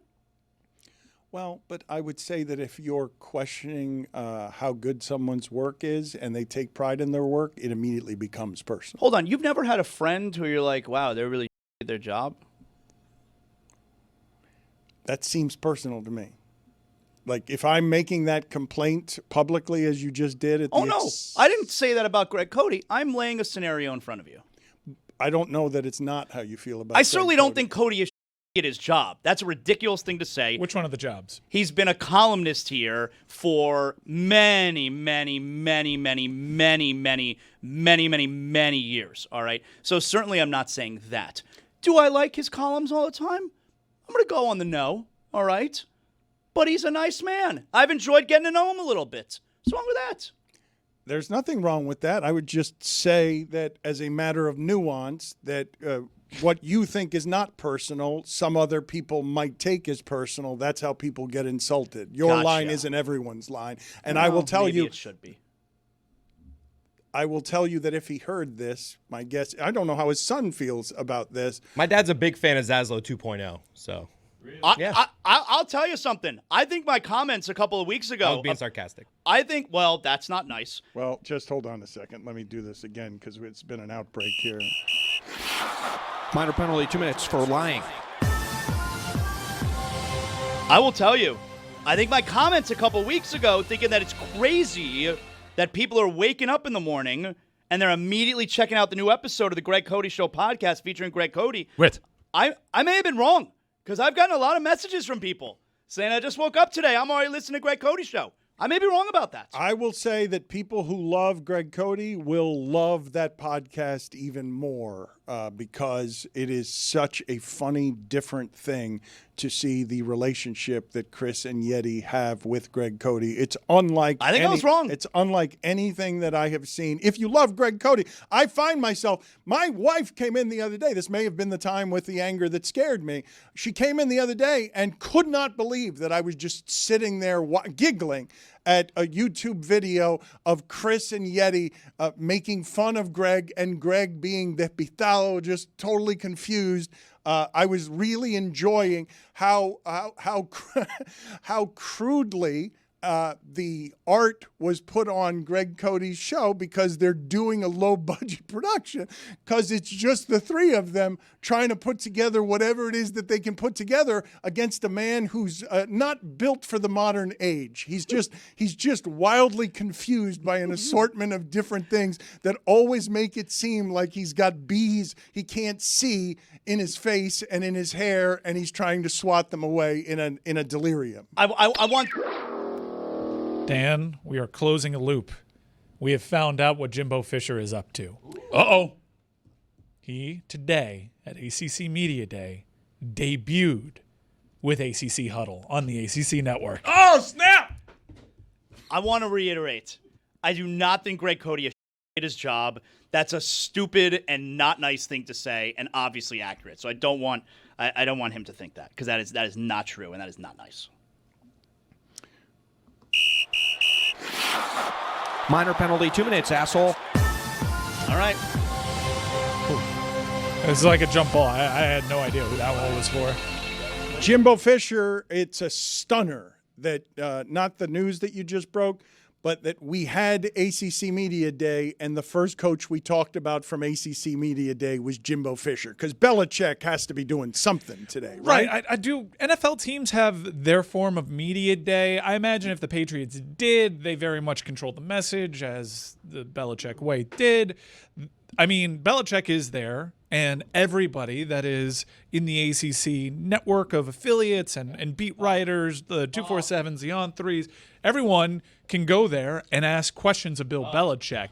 He doesn't have his media relations person there, like hand-picking people. So if you're... Wait, we're going to get a car wash? So, yeah, if a Clemson Tigers beat writer can ask Bill Belichick a question, you know, he's going to have someone with him that walks up to every table and are like, we're just sticking to football here. Yeah. But it's going to be... I think he's talking later in the week. I know Miami... Cristobal was making the rounds this morning. I believe Belichick is Wednesday or Thursday. Yeah, Cristobal and Beck are there on behalf of Miami. But, yeah, he's going to have to answer questions, or at least be something. Try to find a way to deflect attention away from it. You can go there and you can have your SID say, hey, we're keeping it to this, but you're at the mercy of that. It's not the same kind of power dynamic that you had over there. And also, it's ACC Media Day. You have, people trying wacky things. How's Bill Belichick going to interact with wacky things? Did Pablo go? Maybe he tweeted today. Maybe that's where he's headed. Can you imagine? Don't you have to address it somewhere? Pick your interview. But if laugh about it. Like if he does the super serious, I'm not talking about. Like I just feel like that's just gonna keep the train moving. What if she's there? Right? Okay. Well, she probably shouldn't be if she doesn't want to get brought up. What do you mean? No, I know she's that person, right? She might be the person walking up to every table. Does she strike you as someone that knows how to keep the heat off of them? I would have thought after all of the last couple months, there would be some meeting there where it's like someone else is going to handle it. We'll find out, and it's happening right now. And I think Pablo Torre finds out, has reported that she's not wanted by the people around North Carolina through emails that have been found and everything else. She's not wanted at the facility, and I don't imagine, if they're trying to manage this stuff, that she would be there with him today. But put this on the poll. Are you now looking forward to Bill Belichick interviews? Because I did not think there was a circumstance under which I would enjoy or predict that. I did not think a lot has changed in the last year, ever since that Ring camera video emerged of what we didn't know at the time was Bill Belichick, but looked suspiciously like Bill Belichick, but couldn't possibly actually be Bill Belichick, leaving an apartment with I love that sound. That sound is so funny. My favorite. I wish, can we go back to the show where we originally played that just to hear our commentary on that can't be Bill Belichick, but holy shit, that looks like Bill Belichick.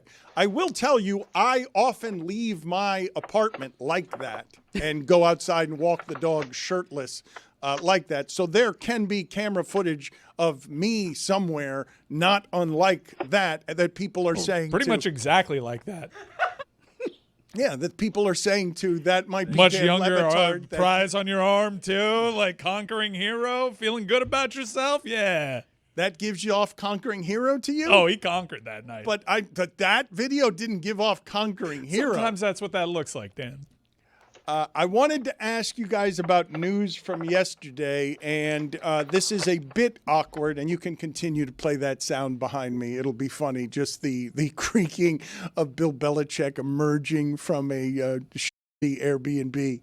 But there was some sad news yesterday, and if we have to go back to the time of, I'm going to say, what was this? When was the Cosby Show popular? This would have been mid-'80s, late 80s. 84 to 92.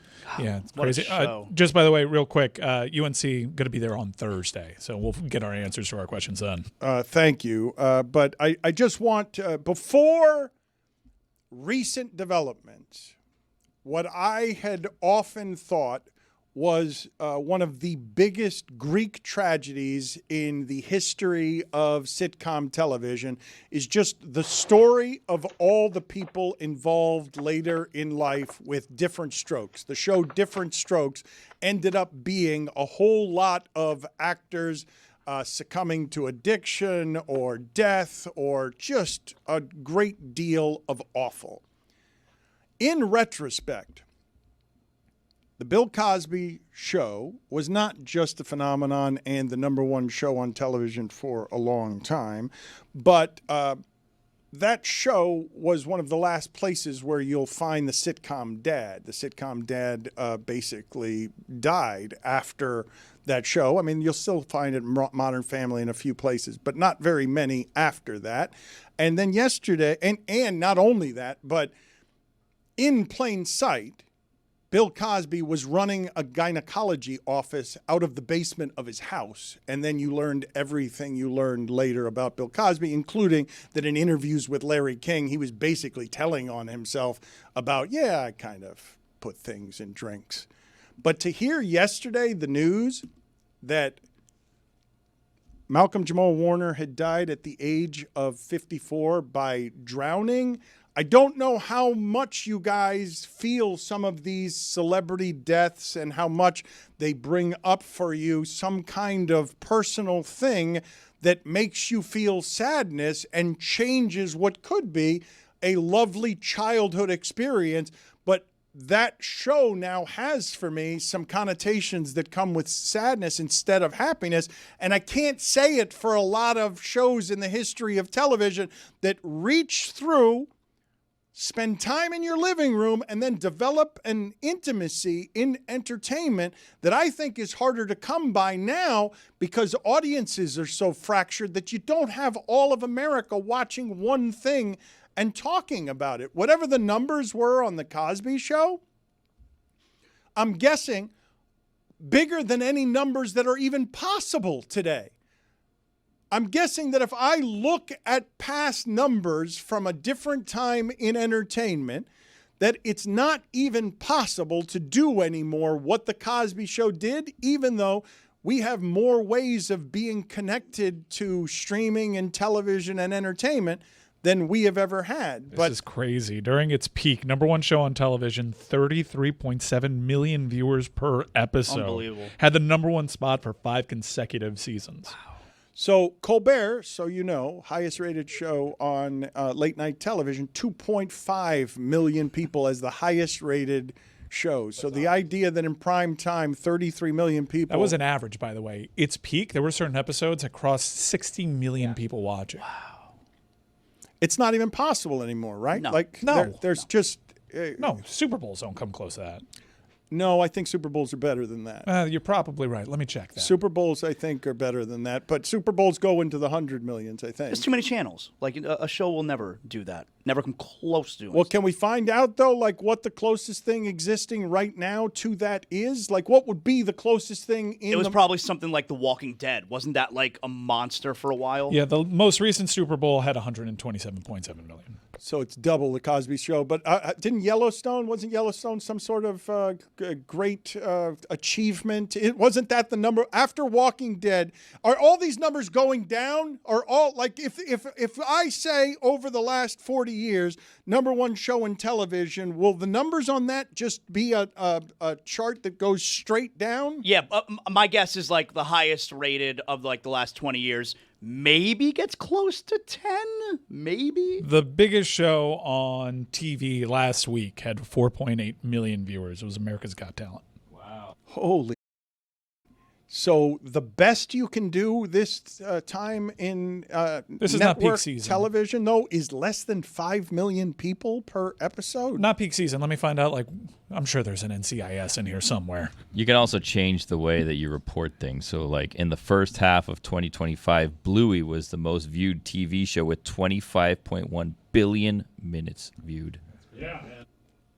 The numbers make it hard because the ratings these days aren't something you can actually trust or measure correctly. Not that it's ever been that. How about this? Here, this puts it in perspective, Dan. The most watched Sunday Night Football game last year was Chiefs versus Ravens.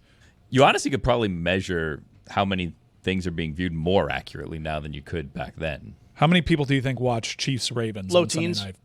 There's 29.2 million Oh, wow. viewers, below the average of the Cosby Show over that 5-season-long stretch, well below the peak of 62 million people watching. You mentioned Yellowstone. Their season 5 finale achieved record-breaking viewership with 13.1 million viewers. So that's the best we can do these days. Yeah. Let's get to our boldest take here. We've told you that the telephone number is 305-486-GOTS, 305-486-4689.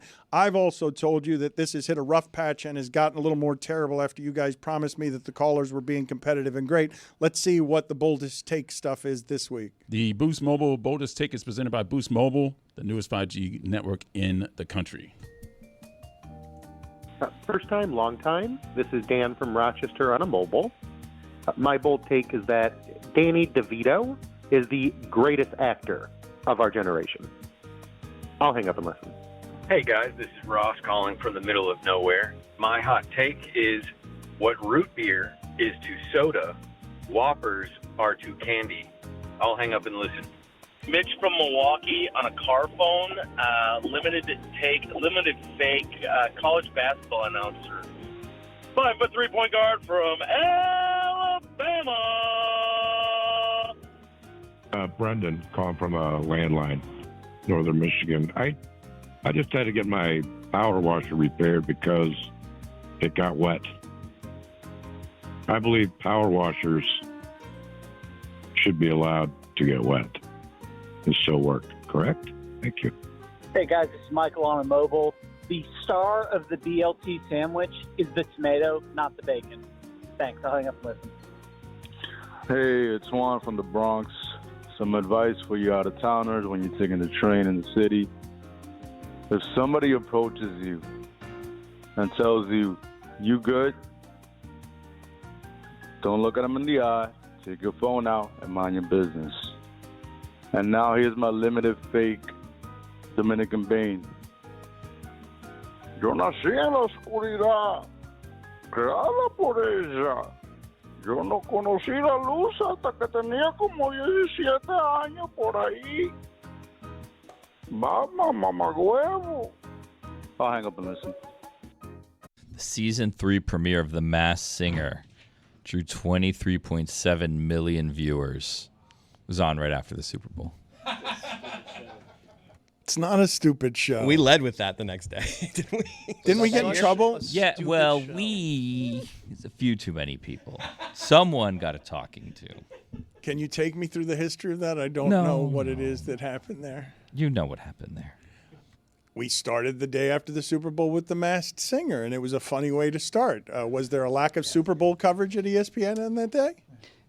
ESPN covered the Super Bowl just fine, but I don't think that they were anticipating the Music Dome being the way that we would be starting the show the day after the Super Bowl was in Miami. That's wacky of us. Is there any particular reason that you don't want to take a look at that carcass and do the autopsy on it? You don't want to public? I don't know what happened to you. It's not very deep. You wanted to do a thing and piss off ESPN, and I was the one that was thrown out there to take the arrows. Can confirm. All right. Well, I'm glad that that's your truth. Was that the day that we? Was it two different things where we opened with a Music Dome and then eventually got to the Super Bowl? Because there was definitely a Super Bowl Monday that we didn't get to the Super Bowl. I don't think we ever got to the Super Bowl that day. Yeah. I don't remember. I don't think we ever got to the Super Bowl that day. Actually, that was pretty badass. Yeah. One of the weaker Super Bowls, if I remember. And then a couple. Might have been Rams-Pats. No, it was Patrick Mahomes' first Super Bowl win. Oh, and it was we didn't know at the time. It was in town in Miami. That was a so comeback. People were saying, "Oh, all this Miami Super Bowl coverage." Yeah. You know, Everyone started getting sick around that time. I'm not sure what happened. A couple months later, we decided to dedicate an entire week to Doc Antle. Yeah. I stand by those. That was fun. Who could have seen that one coming? Yeah. What a time to be alive. It was bad judgment. We've shown that on occasion. We've deserved some of our punishments. You've lived long enough to find out that you're a GOP operative, so that was cool. Juju Gotti is with us. We've got an assortment of things from the show to talk about. Juju, are you an airplane applauder, or are you more likely to boo on an airplane? What is the take that you have there? I'm more likely to applaud on the airplane because I love life. I'm not going to actually do it, but I will more likely applaud than boo. I will pose a question, though, since we started on airplanes. I just took a trip this weekend from Indianapolis, and the guy sitting next to me, he was an older gentleman. God bless his heart. He kept farting the entire flight. I heard it with my own ear. He had headphones in, and he kept trying to disguise it with moving and his clenching, chips. like lifting up a little. Right, and they were stinky poos. So how am I supposed to handle the situation other than just let it happen and keep wafting it in? That's a great question. Like, what do you do? Because you also felt bad. You're a kind person. It's and it's an old man, right? So you're right. How old do you think? Do you think it's as old as Mike Krzyzewski? Or how old? Yeah, he looked like he was in his 70s, 80s at least. He was watching a Young Teen movie, which was hilarious. He was laughing out loud. I think he was just living his life. He was just saying, you know what, I got to fart, I'm going to fart. Who cares about this? I think the brother? only play you can do is just to nicely, as if you don't know it's him, just be like, can you believe someone keeps farting? Maybe that interaction will just be like, okay, maybe he'll be like, oh, okay, I got to stop. Right. I chose to do nothing, and I just breathed it in the entire flight. I'm sorry. What are you? You can't. What do you do? Get up and leave? Do you go to another part of the plane? Someone keeps farting. Who is that? Man. It's not terrible advice you're giving, but I also don't think it's good advice you're giving. I don't have As opposed to being like, hey, stop farting, because that's a little. You don't want to be that guy. You don't? All right. Okay, say it. Say it then, Zaz. Would you do it? I think I'd have to. Yo, stop farting, dog. I think it's better than what it is that we're doing. Maybe just flat out, are you farting? Because I keep, something's happening here. Is that you? It seems accusatory, though. Are you farting seems like an accusation. Well, I was just going off what Zaz said. You can also be like, someone keeps farting, right? That's terrible. Yeah. Yeah, can you believe it? What is it? You smell that too, right? Yeah. I think it's this guy. Like, blame some other guy. I think it's him. Again, though, is that going to discourage his farting? Like, if I've like let out 7 of them and I'm thinking I'm getting by with it, and someone next to me goes, "Do you smell fart?" I'm going to get insecure about those farts. Can I just, and I don't want to hurt your feelings here, if we were on a plane, you'd be profiled as a farter. Yeah, that's like fair. very, very clearly. And That's I fair. think it's rude, but I think we all do it. And again, it's very rude, and we shouldn't do this, and we should be better as a people, as a nation. But whenever there's a fart, I think everybody looks around and just looks at the fattest person and says that's the person that's been farting. I think it's different, though. I think I always am like, who's the sleuth? Because like everyone's going to go to the fat people. I'm like, I see you, lady. Yeah, no, if there's a I slob see you. around you, let one rip because you know you're not going to get blamed. I saw you eating that pulled pork sandwich before we got on the plane. Bad. That's a choice. I didn't see it. It was hypothetical. But if I'm always watching. Can you guys acknowledge just this one time that the callers weren't very good? That There was a couple in there that was good. The Dominican Bane. I like Dominican Bane. I don't know what he was saying. It was probably funny. And pressure washers. Washer dryer guy. Pressure washers should be able to get wet. If you go to the Dominican Republic or Puerto Rico on a vacation and there's not applause on your plane when you land, it's going to be a bad vacation. Oh, wow. Sets the tone for the vacation. Do we have a plane applauder among us? No. I'll applaud. If other people applaud, I'll hop in there. I'll clap. I'm anti-applause. You guys don't applaud? No. Why? If Not other on a people are plane? clapping, you don't clap? It needs to be warranted. Like if someone's getting like You just landed. If someone just got you got in engaged, this metal like, no. tube. That's it what the took money's you into the middle of for. the air. It takes you down. It's a miracle you're alive. A couple just got engaged in first class. I'm not clapping. No, I don't care about that either. I don't recline my seat and I don't clap. I reclined. Whoa, you dick. On the way back from Vegas. You dick. I did. Engagement's not a marriage. A late night. You're allowed to. I think behavior's changed, by the way, on this seat reclining thing. My experience is fewer people are doing this now because they know how disrespectful it is to taller people. Yeah. Put it on the poll, Juju, at Le Batard Show before we update the polls. Are you an airplane seat recliner? We needed Juju's help musically on a couple of things today that didn't have answers in here. One of them is the LeBron video. Did you have any thoughts on that, Juju? I was met with an ocean of ignorance when I mentioned that LeBron had appeared in a Tyler, the Creator video. Yeah, the video came out yesterday. Well, he dropped it yesterday on Twitter. And LeBron made a cameo in the video, and the reason he said stop effing playing with me is because that's the name of the song. The name of the song is Stop Playing With Me. So he added in a effing. Yeah, but in LeBron. Wouldn't you figure, Juju? There's some double entendre there. Like he's like Lakers. That like right. That's what he means, isn't it? I mean, hey, you're the professional here, so I'm gonna take your advice, and if you think so, I can see the parallels. So you might not be wrong. I mean, there's no athlete who is more passive aggressive than LeBron. We're now supposed to assume that that's not what he's trying to do there. I think so. Well, Zaslow, if you've noticed, developing more and more confidence, perhaps you want to have a conversation with Juju that I don't think Juju's going to like very much about your just general opinions about Saturday night's WNBA All-Star game. Yeah, I thought Saturday night was a terrible look altogether for the WNBA players. And I'm not going to sit here and tell you that I don't think they should be paid. That's not what I'm talking about here. But like Juju, that game was a joke. It was terrible. And it's a shame because last year, you remember it was Team USA versus Team WNBA. The game was awesome, all right?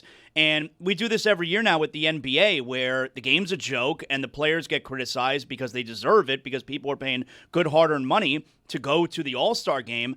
That game was garbage on Saturday night. And for the players to come out with shirts that are saying, pay us what you owe us, and then to put that product on the court immediately after. Like, if I'm one of the players, pay us what you owe us, and this is why you should pay us what you owe us, because we're very entertaining and we have a great product. But then to come out and do that, I don't know. That was a rough look to me, Juju. I can't defend that. Yeah, I think that's a bit unfair because pay us what you owe us is more so about the $2.2 billion media deal they got coming in, plus the 5 times the amount that the Valkyrie had to pay, $250 million fee for the 3 new teams coming in, while sharing only a 9% share of the league's revenue, while the NBA players get a 50% share. So the embarrassment, yes, and also too, they have a bigger schedule this year. They start back playing tonight. So if they get hurt, their money is way different than the NBA players and less guaranteed. So I think it was a rough look. The game was definitely, you got me there. Definitely a boring game, not necessarily interesting, no defense at all played. But that happens in the MLB, in the NBA, every game except hockey. Salute to hockey. That's a different level. But I still think that there's a standard that has been set in these All-Star games. It's not MLB though. MLB tries. MLB's great All-Star game. It's basketball and football, right? But it's like the point that I'm making, Juju, and you're right. Everything you're saying there about the revenue sharing and all that, you are right. But when you're wearing the shirts, you're wearing the shirts because you are taking the labor negotiations public, and you are trying to get public sentiment on your side. The owners know that the players want to get paid. You're making that shirt because you want to get public sentiment on your side. Well, that would probably also include, this is why we should be paid, not because of the garbage that we put out right after. That's the problem that I have. This is why we should be paid is the WNBA season, I think. The All-Star games are just going to be that way for the NBA and WNBA. It's sad. No, I don't agree. Boring. Like I said last year, and in most years, the WNBA All-Star game is actually really, really good. That game was amazing last year, the Team WNBA versus the world, the USA. I don't know, bro. I don't know if it was really, really, really good last year. I love the WNBA, but that game was pretty mid last year as well. I mean, they had the storyline of all the people that were snubbed from the Olympic team, so I thought that game had juice to it. I mean, Caitlin Clark barely gave an effort last year. She was picked up full court from Kelsey Plum and stuff like that, but compared to the effort I see on a night-to-night basis, those games aren't ever really exciting to me, especially the day before, the skills competition and three-point.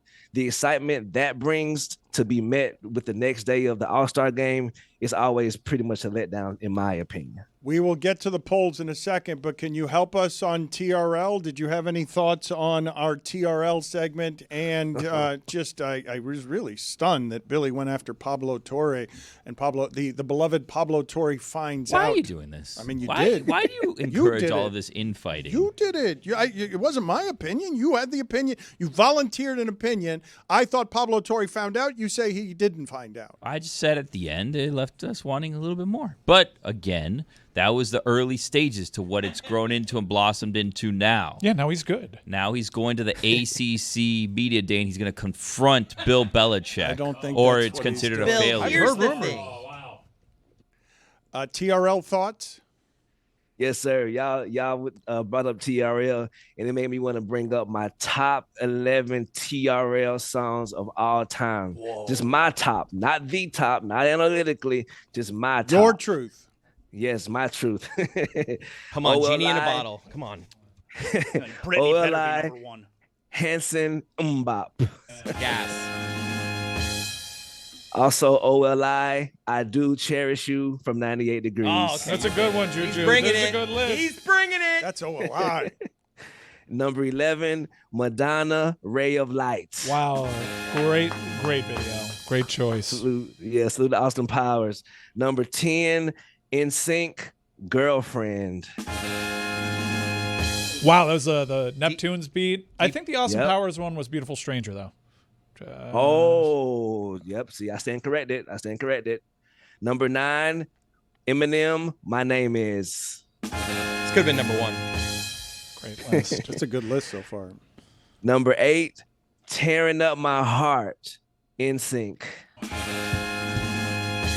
Man, that was a good one. Gotta have a BSB in here. I like the Number 7. Yeah. Number 7. Hit Me Baby One More Time, Britney Spears. How could that not be number 1? It's a good list. That's why it's a good list. Because it's my truth. Number 6, Korn, Freak on a Leash. That one, I was like, wow. Like a 9-year-old me, I'm like, whoa. Yeah, that was awesome. Like, this is dangerous. By the way, you can always tell like when a pop song was written by Max Martin because they have nonsensical things like "Hit Me, Baby, One More Time" and "I Want It That Way." I want it that way. It's someone. I Want It That Way is just such a poorly written song. It's just someone trying to translate that doesn't know the language. Just like, all right, just read it. Right. Number 4, NSYNC, Bye Bye Bye. Number 3. Did I skip number 5? I feel like you missed one. Yeah, I was going to say that, but I skipped number thought I heard you wrong. Yeah, so we'll make the other one number 5 and make this one number 4. Yeah. Oops, I Did It Again from Britney Spears. That was a moment. How is that not number 1? Because we all know what number 1 better be. It's a good list. Oh, man, I got too much pressure now. I Want It That Way. Running out of room for Missy Elliott. 106 in Park. Number 3, Drive Myself Crazy by NSYNC. Wow. The silk pajamas? Yeah, I like Not it. better than Get Your Freak On. That seems irresponsible in the loony bin to do that. I'm sure Missy Elliott's going to be one of the last 2. Number 2. Number 2, I Want It That Way from the Boys. Number 2. And number 1, I'm sorry, everybody, Back That Ass Up by Juvenile. That's also good. No need to apologize. No Christina. That's a controversial list. Let's update just a huge number of polls. Let's bang through these as fast as we can here, Juju, because we got a ton of them. Yes, sir. Can the Backstreet Boys hold the jock of the New Kids on the Block? 62% of the audience says yes, they can. I'm sorry, Zaz. I mean, you don't apologize to me. Who was the lead singer of Hootie and the Blowfish? Hootie or Darius Rucker? Whew. Skin tight. 51% of the audience says Hootie. Yeah, Darius Rucker hates that. It's why he moved to the UK. That and politics. Have you ever looked at someone and said, yo, that dude is mad horny? 62% of the audience says yes, they have. Oh. Sorry, Ethan. No, that's not true. Worst label, miserable or horny? 54% of the audience says miserable. Wow. Upset. Right. Did you know that Sade's name is Helen? 93% of the audience said no, they did not. That's such a great question. Did you get the new album by Helen? Sade's name is Sade. I won't accept this. Do you like when the lead singer starts yammering instead of singing? 78% of the audience says no, they don't. Can I explain something to you? This is not unlike the point I made the other day where I said that Jaws could have been the exact same movie, and if it had been called What's That Gnawing on My Leg, Steven Spielberg's career would have ended on the spot. Sade would have not been a successful musician if her name had first been Helen publicly. Everything could have been the same, and there's no way that my dad's still going crazy when her voice comes on because it's that old lady Helen. Gonna go pick up that new Helen album. Did you know that in the 70s, 80s, and 90s, the Dolphins had the best winning percentage in all of sports? Nobody knows that. 70% of the audience says no, they did not. Wow. Do you think Jerry Jones would prefer it if his face were on the helmets? Wow. 99% of the audience said yes, they do. Whoa. Is MetLife Stadium a hellscape? 88% of the audience says yes, it is. Juju, save the rest for tomorrow, please. That's just the first hour of today's show. Thank you, Juju. We'll talk to you later. Yes, sir.